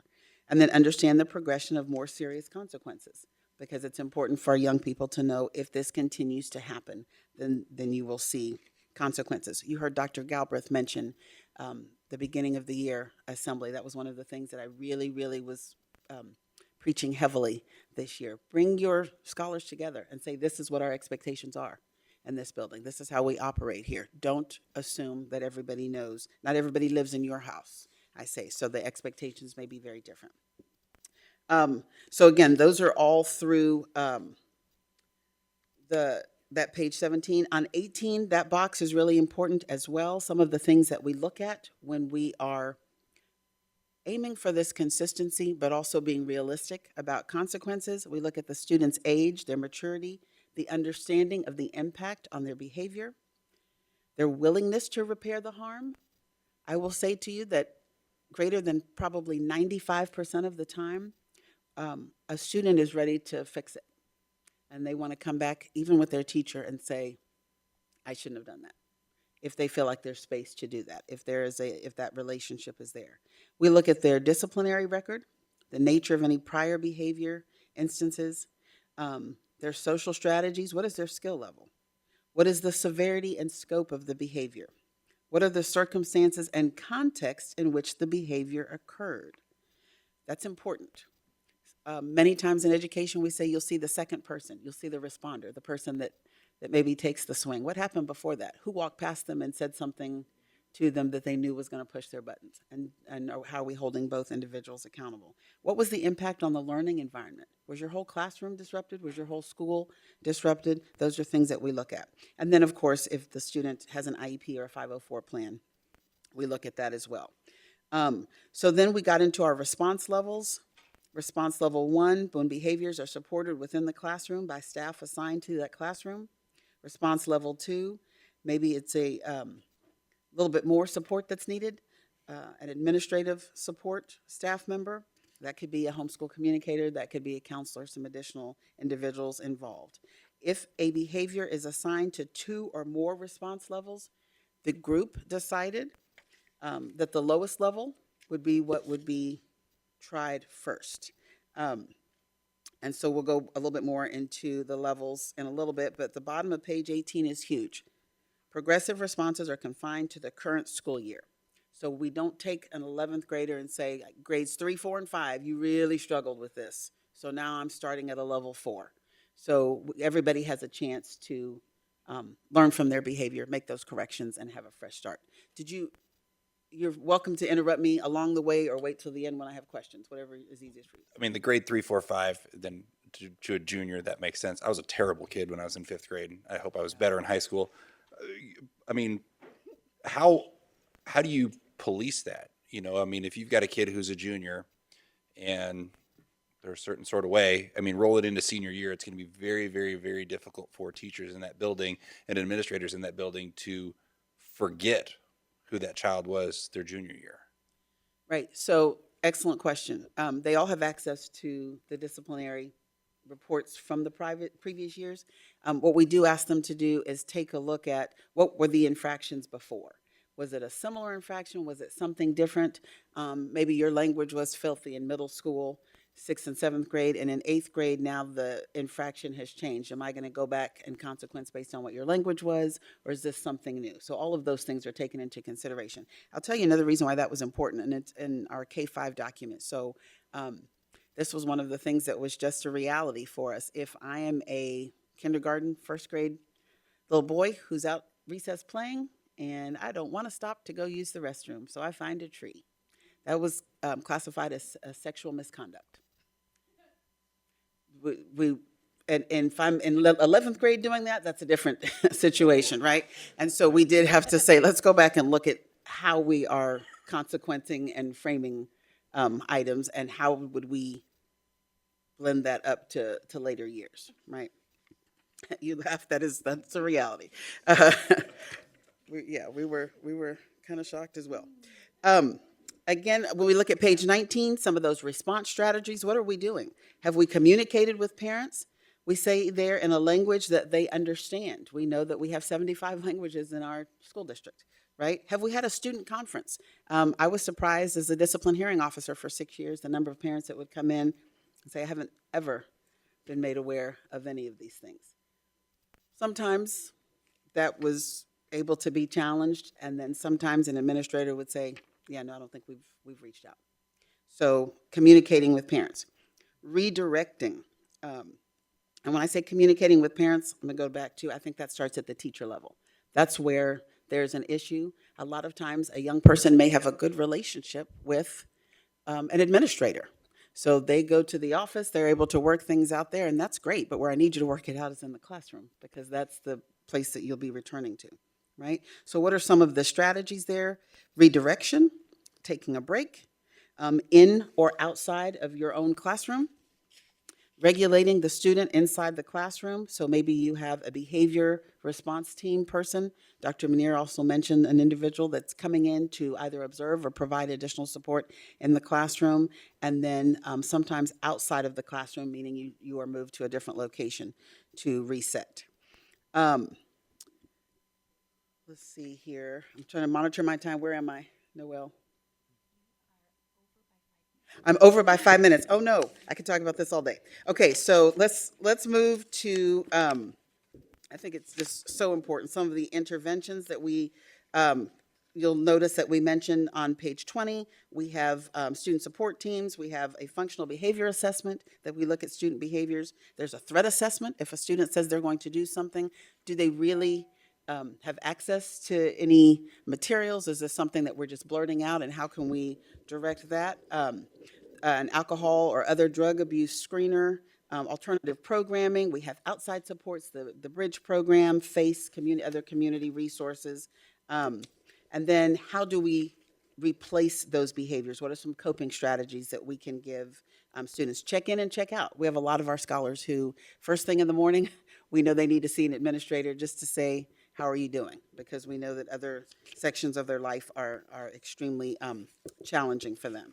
On page 23, verbal warnings, loss of classroom privileges, restorative action, restorative conversations, problem-solving conferences, and then out-of-school suspension at the end as a last resort. When you look on page 24, this is important. Response level 5 is an out-of-school suspension and a possible referral for an expulsion from school. So sometimes you may hear that we can't tolerate this. This needs to be something that we consider for expulsion. It's in the behavior education plan as already something that is where that level starts. So I just want to very briefly, and I'll have Noelle cover her eyes for just a minute, as my time is running out. If you look at page 26, we talk about those response levels, and we not only say what the level is, but we give you some strategies, some potential interventions, some resolution, and you'll notice there on page 26, in that middle block, it says see Tier 1 interventions. There's also an additional document that teachers can link to that gives some additional strategies on ways that they can respond to an infraction. The response level 2, again, the support staff interventions. So we go through those details, response all the way up through response level 5. And then we get into, starting on page 29, the actual matrix. This is where we did a bulk of our work. This is where, and again, those response levels are at the top of every page so that a teacher is not expected to remember or memorize which level. But all of the infractions that you see here are infractions that were already in our behavior plan that was on the website. We have alphabetized them here. And then we looked at each one of these infractions as a team of principals and assistant principals and said, where should this level start? If it is, for instance, alcohol, you look at that first one there. So what do we have? We have it just in our possession, or we're giving it out to other students. That's two different things. So one starts at a level 3, the next one starts at a level 4. If you go down to abusive, inappropriate language, that starts at a level 1. In my classroom as a teacher, I can say, that's not our expectations in here. Right. Exactly. Yeah, or something, yeah, have you been, hey, John, come on. Depending on the grade level, it could be. Yes. Yes, my own personal kids were like, somebody said the S word, and I was like, what did they say? And shut up. That was a no-no, right, for us as a family. So when we look at assault and the different levels there, that was a huge discussion. Is it an assault? Is it a physical fight? An assault is an attack on someone A physical fight is mutual engagement. Again, automobile vehicle misuse, we said, does that really need to be even in the elementary one? And then there was one instance, I think, where maybe a fifth grader tried to drive a fourth grader sibling to school. So I think we left it in, but we won't be using that one very much. So we're not going to read through all of those, but as you'll notice, they are in alphabetical order. When we look at bullying and cyberbullying, there are different levels. Some of those, if you look at under bomb or school threat, use this code if police or CPS safety and security are involved. So there are several of these infractions that law enforcement or our safety team has been involved. So again, all staff members have access to all of this document. Yes. This coding is what goes on. So, I mean, AL or AR, AS or D, this is what goes into the student's record. Okay. Infinite Campus. Okay, that's how correct. it's, okay. Yes. Before I get to questions, Mr. Moore, is there anything that you can think of that we missed here?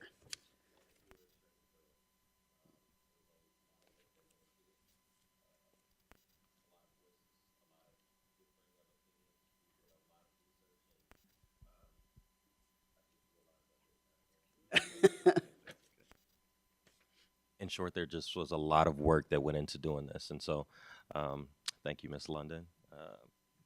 We continue to do the work. It's a living, breathing document, and as things change, we change along with it.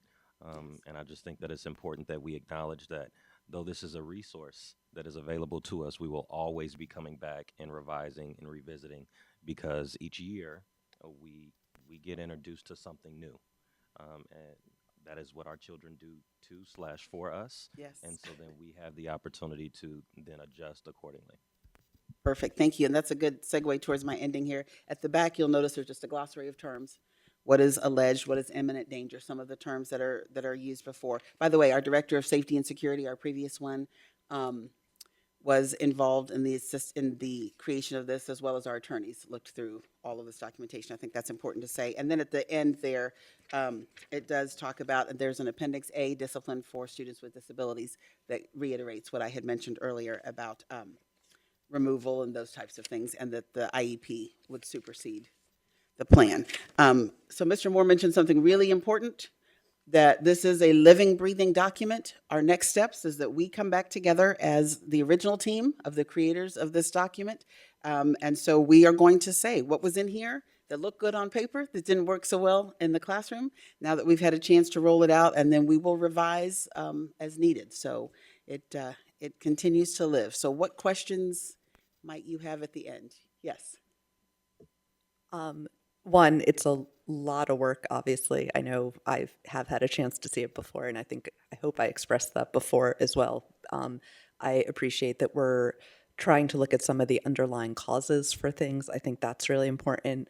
I think one thing I want to, highlight from things I've heard you say, and you can correct me if I'm wrong, I know sometimes we have heard complaints about, or concerns that, are we focusing so much on the person that did the behavior and the underlying cause, when there is obviously also harm sometimes to a person who might have been a victim of the behavior, or there's consequences sometimes for other students in the classroom and things like that. And I do think it's really important that this is working to address both sides of it. And so hopefully as people become more familiar with it and some of those hiccups are smoothed out, and as you said, going back and making sure, I think that's a really important piece of it, like what actually worked in the classroom and didn't, so that the concerns for all the students and their educational environment are being addressed, and we're not focusing so much on one versus the other while still trying to get at those underlying concerns to mitigate the behavior. So I appreciate that, and I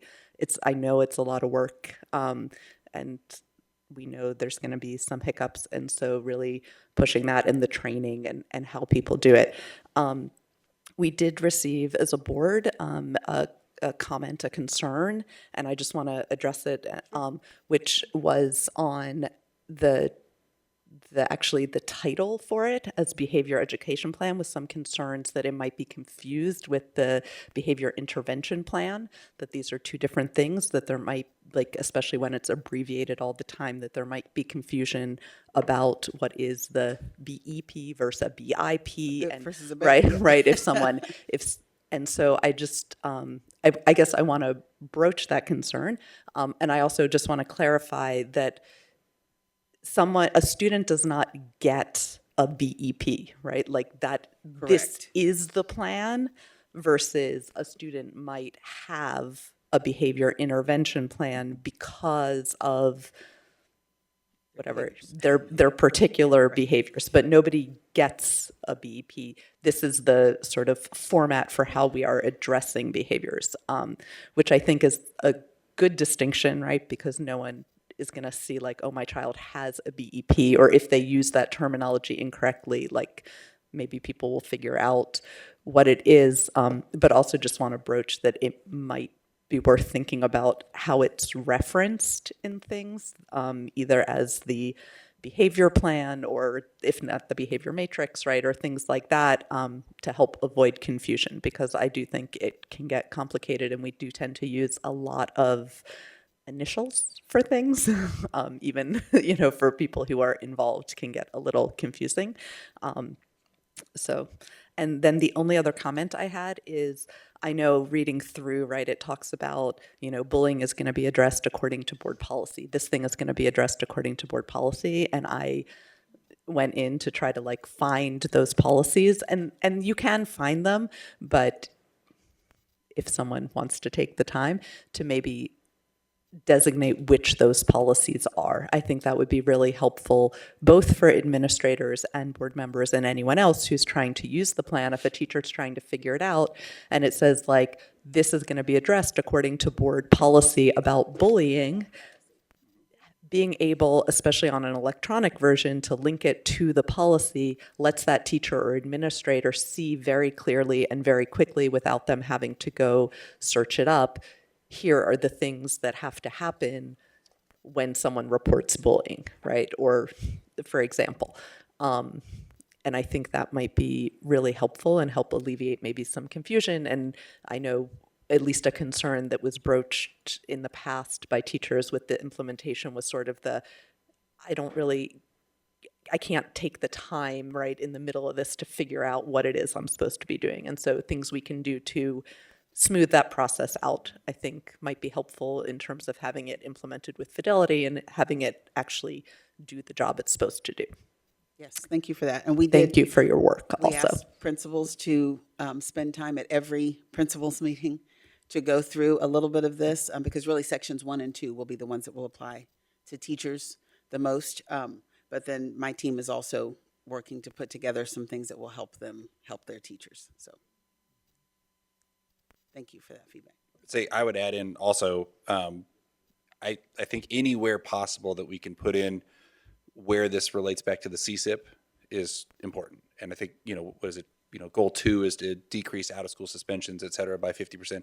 So I don't know where you can put that in here, but that's not what this is trying to do, is to, make rules so kids aren't kicked out of school. But anywhere at all in any district thing that we do, throwing back to whether it's board policy or this is where it's relating back to the CSIP, because that's ultimately, that's our Bill of Rights of sorts. That's where everything goes back to, is important. That would be my one sort of, hey, if we could throw this in there, that would be cool. Absolutely. We've been working on this for a while. It was a 5-year labor of love. And so is this the first time that this has kind of been like loose out in the public? Because I know a year ago when I was running in that, I asked somebody and they were like, well, I can get it to you, but I don't know if you're supposed to have it. Specifically the matrix. And I was like, well, I think I can, but. Absolutely. And so the feedback that we got from our attorneys is this is a guiding document for staff. So anybody is welcome to see it, just recognizing that, to what Mr. Moore's point was and what I was reiterating, is a living document. So if somebody comes to you and says, well, I noticed in the matrix, and that's why we call it the behavior education plan, because this is a part of it, but there's so much pre-work that goes into that. So in the matrix, it says that, my child was only supposed to get a level 2. Well, that's the conversation with the school on why it was a different level, right? Because there were other things that they had to take into consideration. So yes, and you're welcome to have it. What we have said traditionally is administrators have the parent come in and sit down and go through it with them so you can understand, help them understand how it got to this level And then, yeah, having it being a living thing is important. My wife is the cheer coach at Hickman, and they have a rule book that every year, every couple of years, it changes because inevitably someone does something that's not specifically in the rule book. Somehow they figure that out. Right. It's like, oh, that's not in there, so that we've got to add it. So it's good that it is that. Right. Somebody called somebody a dum dum. Unfortunately, it's. Yeah, but so it's thank you for putting it together. Thank you for putting the notes in here on where it started, where the idea came from. Thank you for bringing up that it was, hey, I didn't Carla London pull this out of the air. Yes. We talked to Madison, Wisconsin. They were using it. Thank you for citing sources. That's crucial and important to be like, again, this is a collaborative, team thing. I don't know if it would be worthwhile I know Dr. Stiepelman and Dr. Yearwood are named in here, if it would be worthwhile to name the other folks that were part of these committees and things, to just be like, again, reinforce that this was a collaborative effort and that there were lots of folks involved, principals, parents, teachers. Just, again, the more that we can get out there that this is a thing that everybody worked together to build, I think is important. And then also, I think lastly, I guess, the fidelity thing and using it across the district. I know the last couple of years have been weird with in-school, out-of-school, virtual, et cetera. What steps are being taken to ensure that we don't have 21 different buildings doing 21 different things? And how are we ensuring that everyone is using this? Yeah, that's an excellent question. So you heard Dr. Manier say, we did this according to the behavior education plan. So that's becoming more of a norm with their language. What principals will do very frequently is call and say, hey, I want to talk through a situation. This is what we have. I'm thinking it's a level 1, but are you thinking it's a 2? And so they'll give me more information, or Renita or Erica Dixon, the members of my team who largely handle behavior, and then Vince Thompson. And then what we did last year that we will need to resume again this year is looking at specific building infractions and going through and making sure that they line up. That's a massive job with our 34 buildings, but we, and just a small group of us would sit through. Yes, and what we're doing over here is the same thing that we're doing here. Did this really warrant this level? Was a teacher frustrated? Did a principal feel like, I really want to make this teacher feel supported, so that's why we went with this, when really, to your point, then a parent will have this and say, wait a minute, why did we start here? And it should have been something a little bit lower. So we come back together again, as I mentioned, as an original team. Those of us who are still here, several have retired, et cetera. But so we'll talk through some of those things as well as possibly adding all of their names to the document. I think we had chosen not to do that originally, so that it wasn't about them, but people could see it was a district group collaborative. But we'll certainly discuss that. That makes sense. And I lied. I had one more thing. Yeah. Just as briefly as possible, because I know it's probably very difficult for students on IEPs. I mean, how does that impact this? Because that's kind of what it says, where it's like, if the action is a manifestation of the disability, then that changes the leveling, et cetera. So would it be fair to assume that for our regular education students, this matrix is kind of what it is, but then for our students in special education who are on IEPs and 504s, et cetera, this is not that. It is going to be a little different for every single one of those students. Sure. So that's the I in IEP, right? Individualized. But again, it's going to depend on what that what their IEP is for. So if my ability issue is in math and I've been in my third fight, the A and B don't necessarily add up. So then you could use what the regular matrix would say. If there is a behavior issue, and that's one of the things that's actually listed in my IEP and something that I struggle with, then that will be different. So that's where it becomes, is it a manifestation? Their infraction, is it a manifestation of their disability? And then we go to the federal and state guidelines. And if that says that a student has to return the next day, then that's what we do, while also having that conversation with the principal to say, this is why the scholar is coming back to you. That also applies, though, to students that aren't in special education or have IEPs, but rather those who might just have 504s for, okay. Yeah, that's both, that's listed also in the back. Other questions? Thank you. Thank you so much. I appreciate that. I do have a question. I think you touched on it a little bit. Oh, can you hear me? Yes. Okay, I think you touched on it a little bit with John's question. So we've heard a little bit that the behavior matrices are not being followed with fidelity, and I think other board members have just said something about that. You had said something about going back and looking at the data to see what is going on and doing some. Are you doing some audits or evaluations of the whether it is being done with fidelity and whether it is being followed as intended? Can you go into that just a little bit more? Sure. So yes, when we get, particularly when a student is referred for an extended suspension hearing, those are some of the things that we look at and say, okay, so what was the infraction? Was it leveled properly, so to speak, by using the behavior education plan? If Ms. Norwood, who is our Director of Student Services at that point, feels like maybe this is something that could have been handled at a lower level, she will reach out to the principal and say, have we tried these other things first? And often a principal will say, no, I need to go back and make sure that we've done these other things before a student is referred to you. I just maybe fell into my old patterns. So we do look at that. I also look at behavior data weekly to see where things are landing, what specific infractions are being are rising to a higher level. If it's things like insubordination, those are things that we very often can go back and have to do some retraining. What does that look like? What does that mean to you? And how are we leveling insubordination? So those are pretty frequent. Fights, again, we will look at, I always want to know, and sometimes this frustrates people, but I always want to know what happened before. I think that's huge, so that we can actually fix the behavior instead of just put a Band-Aid on it. And so we take our time to dig into that information and then assign the appropriate consequence, working with the principal. So I know this was really, really quick. If you have other questions about it, please feel free to reach out to me.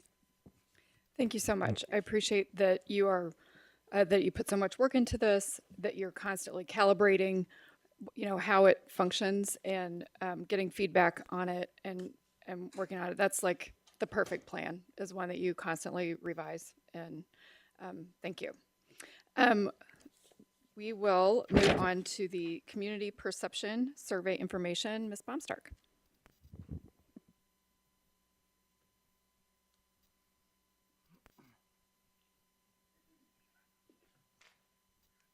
Okay, good morning. I'm just going to introduce our speaker this morning. So what you have in front of you, and it's online, Paul left, but the survey report was attached to the agenda. I've also provided you with, some people like the paper copy, so Paul, when you get back, I will save you a paper copy. This is, we have for several years now, this is actually the 8th time we have conducted this perception survey, so we are able to gather trend data over time. We have, as far as specific questions, we did add a couple new questions this year specific to certain strategies that we had implemented that we wanted some feedback on.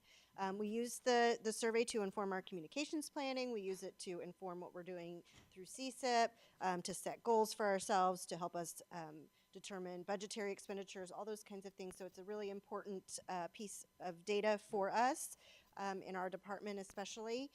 And so I will allow Rick Nobles from Excellence K-12, who has conducted our survey, kind of review with you the data that has come back, and we'll go from there. Okay. Thank you, Rick. Would it be possible for me to take the empty seat at the table? I don't think I can juggle all this. Yeah. He's got a bunch of papers, so he's going to take Blake's spot here.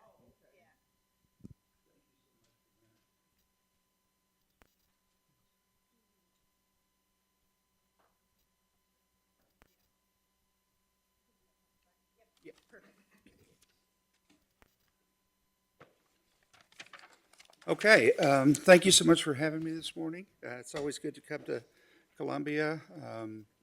We go back with the district about 15 years to when Dr. Belcher was here, so it's always good to come here. You have in front of you our 2023 telephone survey final report. As you know, we did conduct a telephone survey in December. We talked to 300 registered voters, head of household, who knew they lived in the district. And we matched your population pattern to our call completes, which gives us a 5.6 margin of error with 95% confidence. So that's kind of the the standard in our industry. We start with grading questions. We ask people to give us an A, B, C, D, F on a number of topics in the school: safety, quality of teachers, quality of education, quality of buildings, etc. The performance of district employees that make you feel welcome received the top score, 4.31 on a 5-point scale. Safety of students was next, and quality of school facilities was after that.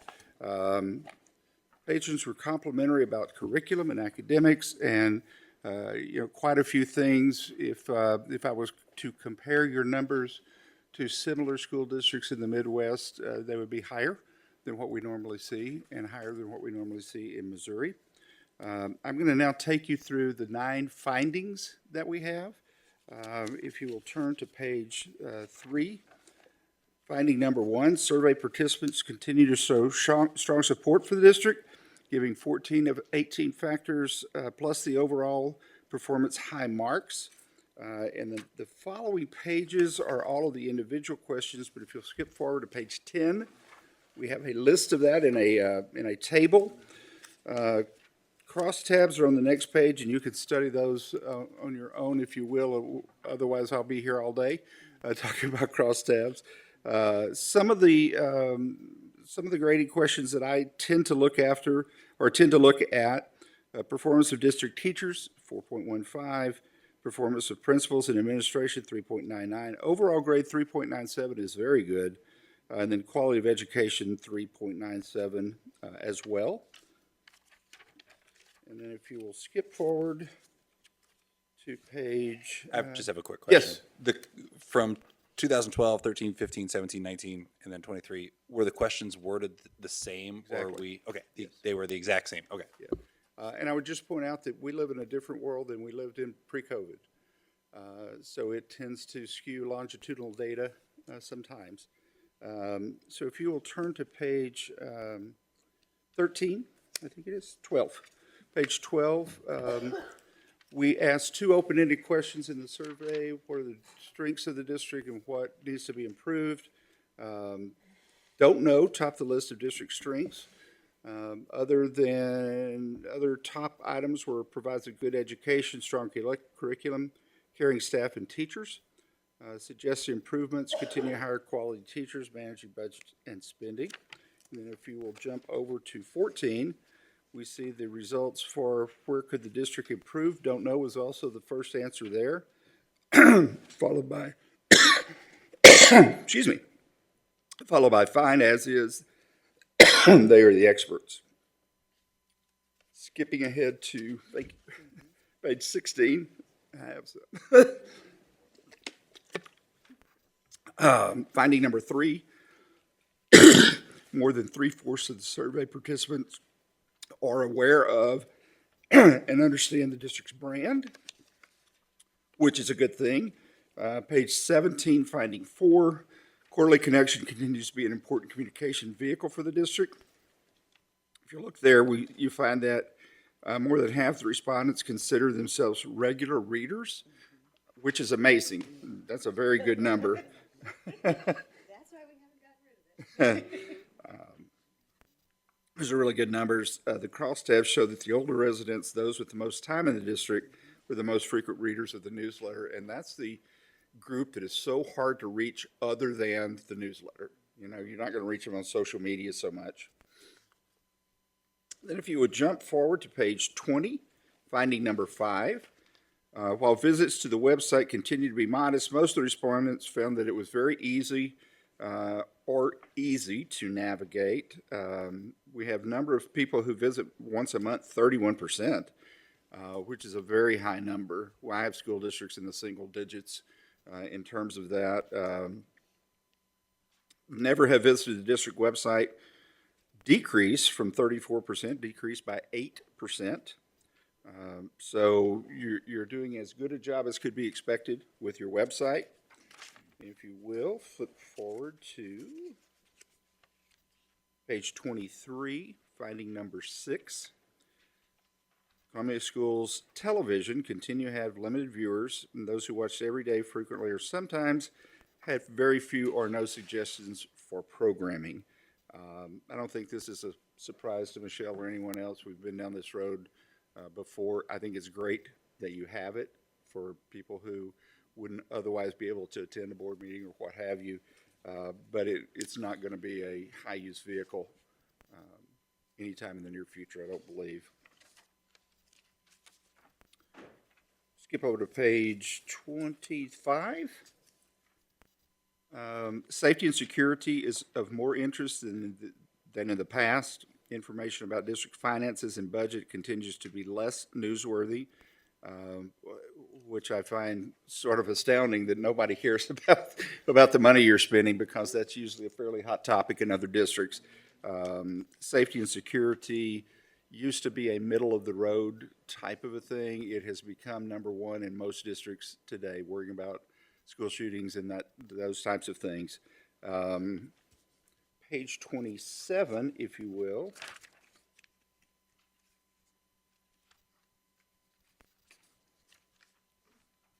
Finding number 8, which is district news sources. We always want to know where people get their information about the district so we can plan communication outbound efforts. 4 of the sources were said to be consulted first by more than 40% of the respondents. Number 1 source is friends and neighbors, as it is for just about every school district in the United States, followed by the Columbia Daily Tribune newspaper, local television stations, and students who attend school at the district.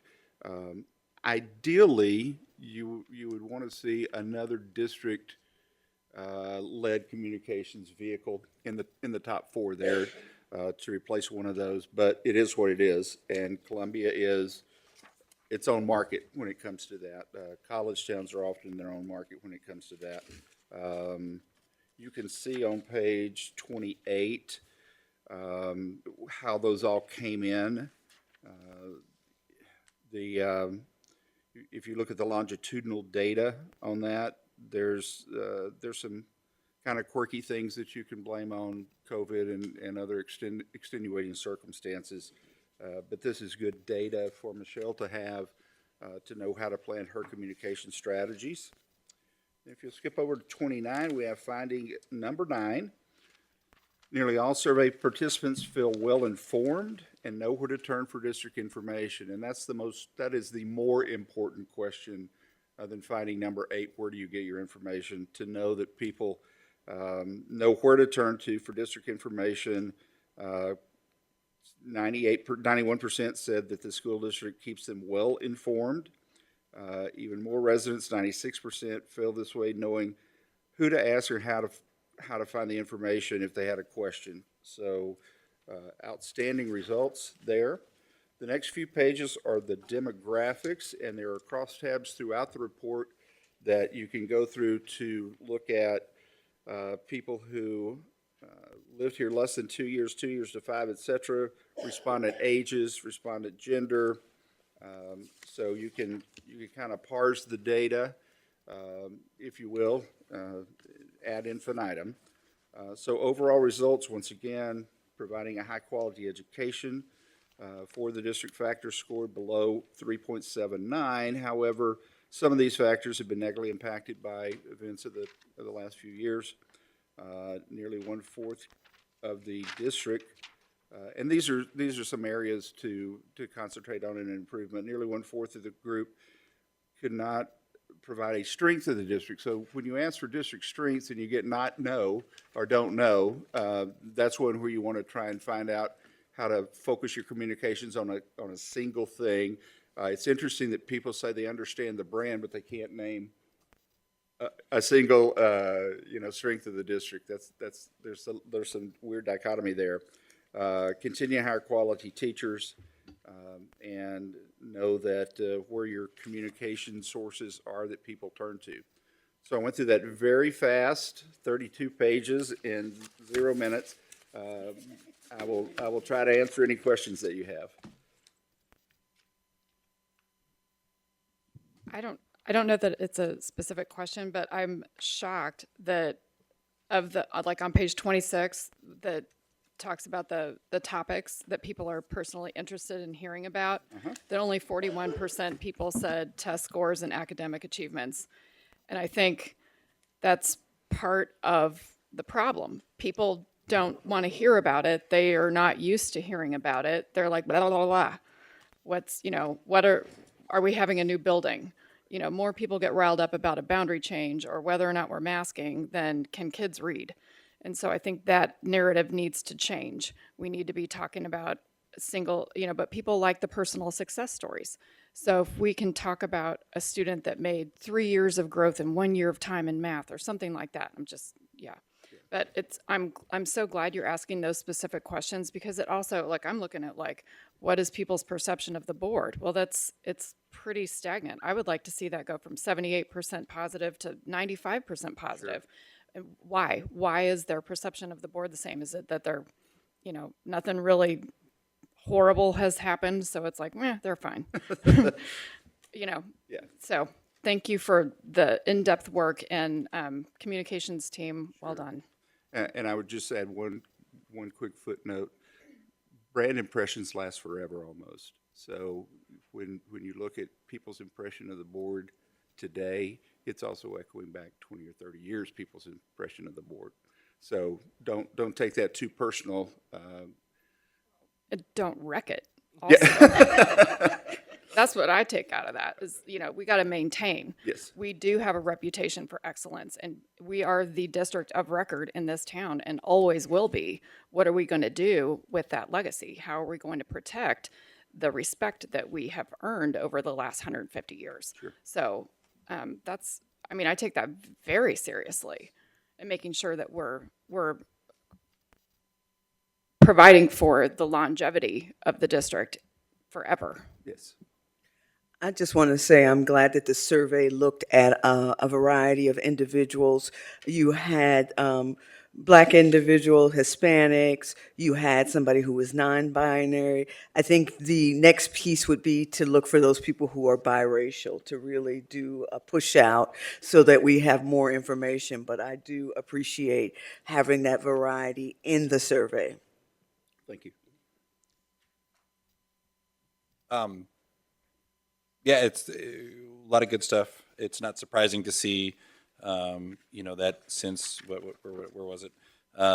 2012, when 6%, we use social networking sites like Facebook, et cetera, it has progressively gone up every single year. So Michelle's going to have to get a TikTok or something to get more info out. But that's where we're at.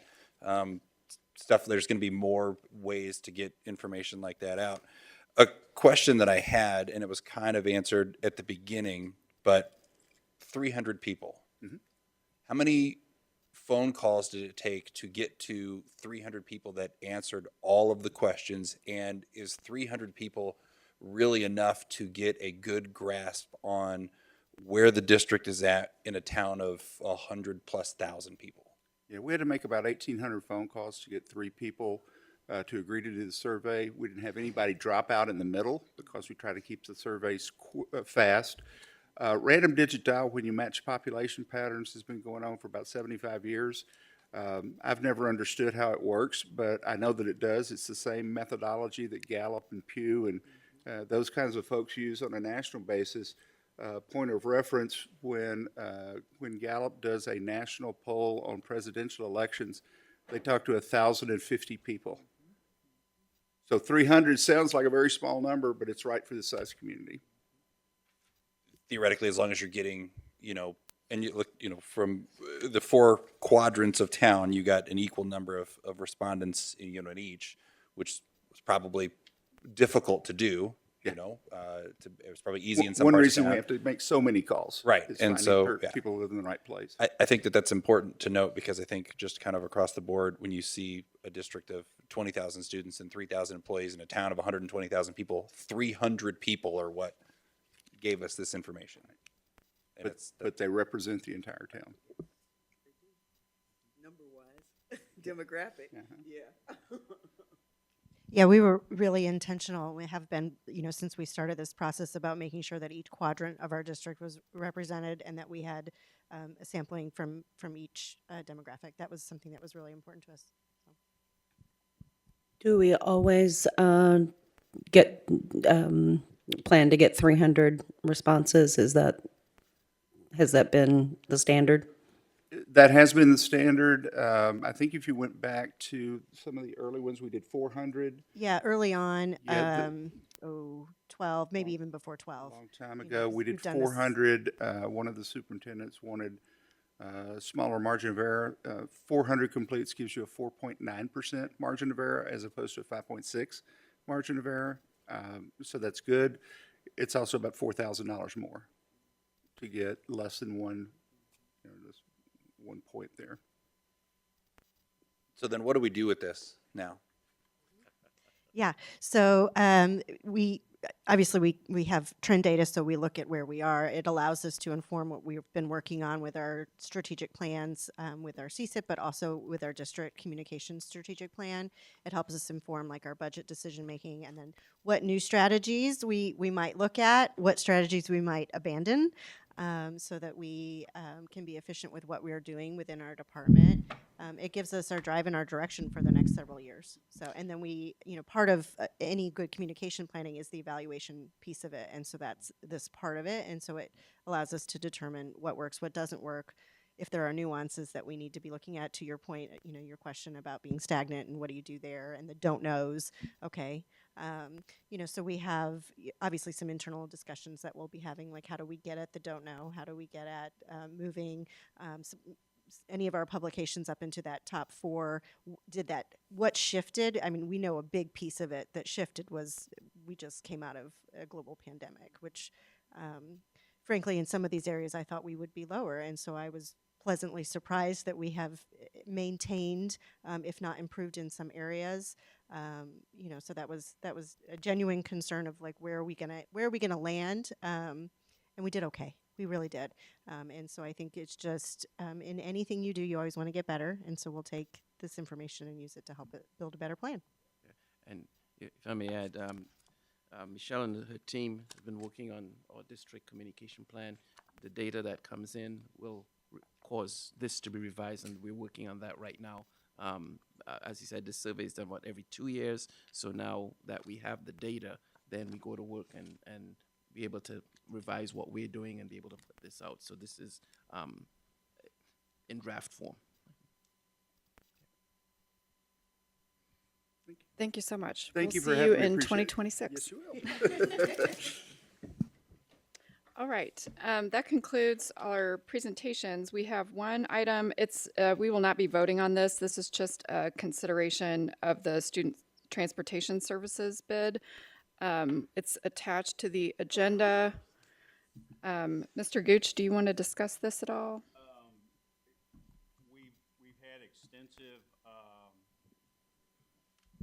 We've had a extensive process. Obviously, it went out as an RFQ. We interviewed a number of vendors. The conclusion of that committee was to move DNS forward. Mr. Lyman has represented you as a board on that committee. Over the past several weeks, we've done a lot of work with the contract itself. So we felt comfortable bringing the first read to you today. We have 3 individuals from DNS. If you guys would introduce yourself just briefly. So, Scott Berge, I'm the region vice president in Kansas City area. My name is BJ Garcia. I'm the division general manager for DS Bus Lines. I handle large bus contracts, Johnny Mission, Columbia, Fall.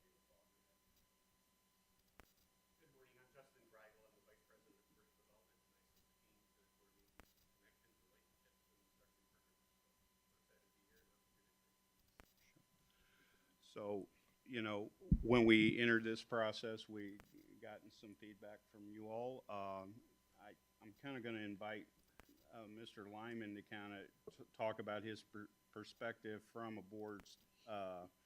board position going through this process. I think that would probably be meaningful, and maybe me having to do a little less translation. Okay. Yep. It was an interesting process, an interesting morning going through and talking with the different vendors. And I mean, in short, they were all very good. And for me, what set, and it's weird with them sitting in the room, for me, what set DS apart was how familial they were. They really emphasized being collaborative and a part of our team. And I apologize, my stack of notes, from the interviews is sitting right next to my bed at home. And I remembered that when I pulled in the parking lot this morning because I knew that Randy was going to be like, John's going to want to talk. But sure, yeah. But really, that's what I thought. Yeah, let's find this. I don't know why I'm doing that.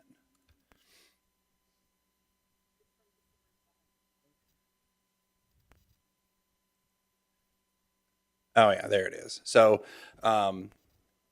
different organizational structure. That assistant terminal manager for our special needs routes. That was definitely something that in the public it seems like would be very important for our district to have. Those are our 300 routes. That full-time recruiter to really help out with getting good bus drivers. I liked all of the proactive training that they were doing on safety, the monthly meetings. Coming from where I work, it was very similar. It was the culture and the continuous improvement of the folks that they have that are working there. Hourly pay for drivers was, I think, was the highest of all. We got to get folks in, and that's one of the best ways to get them in.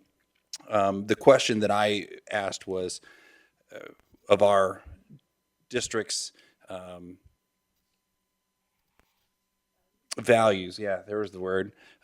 Collaboration was the one that they wanted to continue. That was, we want to be a part of your team. Our drivers strive to build the same relationships with their riders as your teachers do. They feel that they are in that same sort of boat. And so I underlined in my email, they truly did feel like a family. And so from the jump, it was, why wouldn't we work with these folks? They're going to be great for our district. They're going to be great representatives in the community for our district. Heather, would you like to add anything? I know you have a huge part in this, so. I think John covered it all. Thank you. So the expectation on board members is then to read through all of this. We're not going to sit here and read the 232-page bid out loud right now, but we can review it, submit questions to Dr. Yearwood, who will then filter them to Randy, who can get answers from whoever we need to. We are not going to vote on this until March, I think, is when we're slated to vote on February. So the January work session and then a final on the February board. Okay, because that's a little different than what I had, but that's fine, as long as, I thought we were doing the substitute contract and the transportation contract both in March. But if that's not what's been communicated originally. Okay, so we are going to vote on this at the February regular session.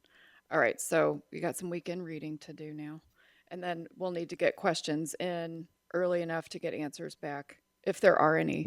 This is February 12th, so we do have 3 weeks. Okay. So voting on this in February. A lot of these questions then will have to go through our legal review as well as theirs. So sure, and I don't think anybody's going to ask like, what kind of engine are you going to, So general governance level questions, guys. Yeah, go ahead, April. I don't have a governance level question. Do I ever? I just wanted to say one of the things, when John sent us his summary from being there, I immediately picked up the phone and called John because I liked the wonderful experience that he had with your interview, and I'm excited about the use of your technology at your company. I think that will be very helpful for our district and our parents. So thank you. All right. Well, knowing that we need to review this and submit questions well in advance of the February meeting, that concludes our regular business meeting. Do we have a motion to adjourn to closed session? In accordance with section 610.021-13913 RSMO, I move that the Columbia Board of Education adjourn to meet in executive session immediately at the Administration Building, 1818 West Worley Street, Columbia, Missouri, for the purpose of considering issues regarding negotiations with employee groups, personnel, and confidential or privileged communications between the district and its attorneys. Second. This will be a roll call vote. Ms. Farrow? Yes. Ms. Hayes? Yes.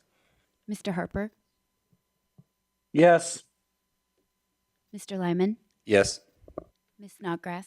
Yes. Ms. Waters? Yes. All right. Thank you.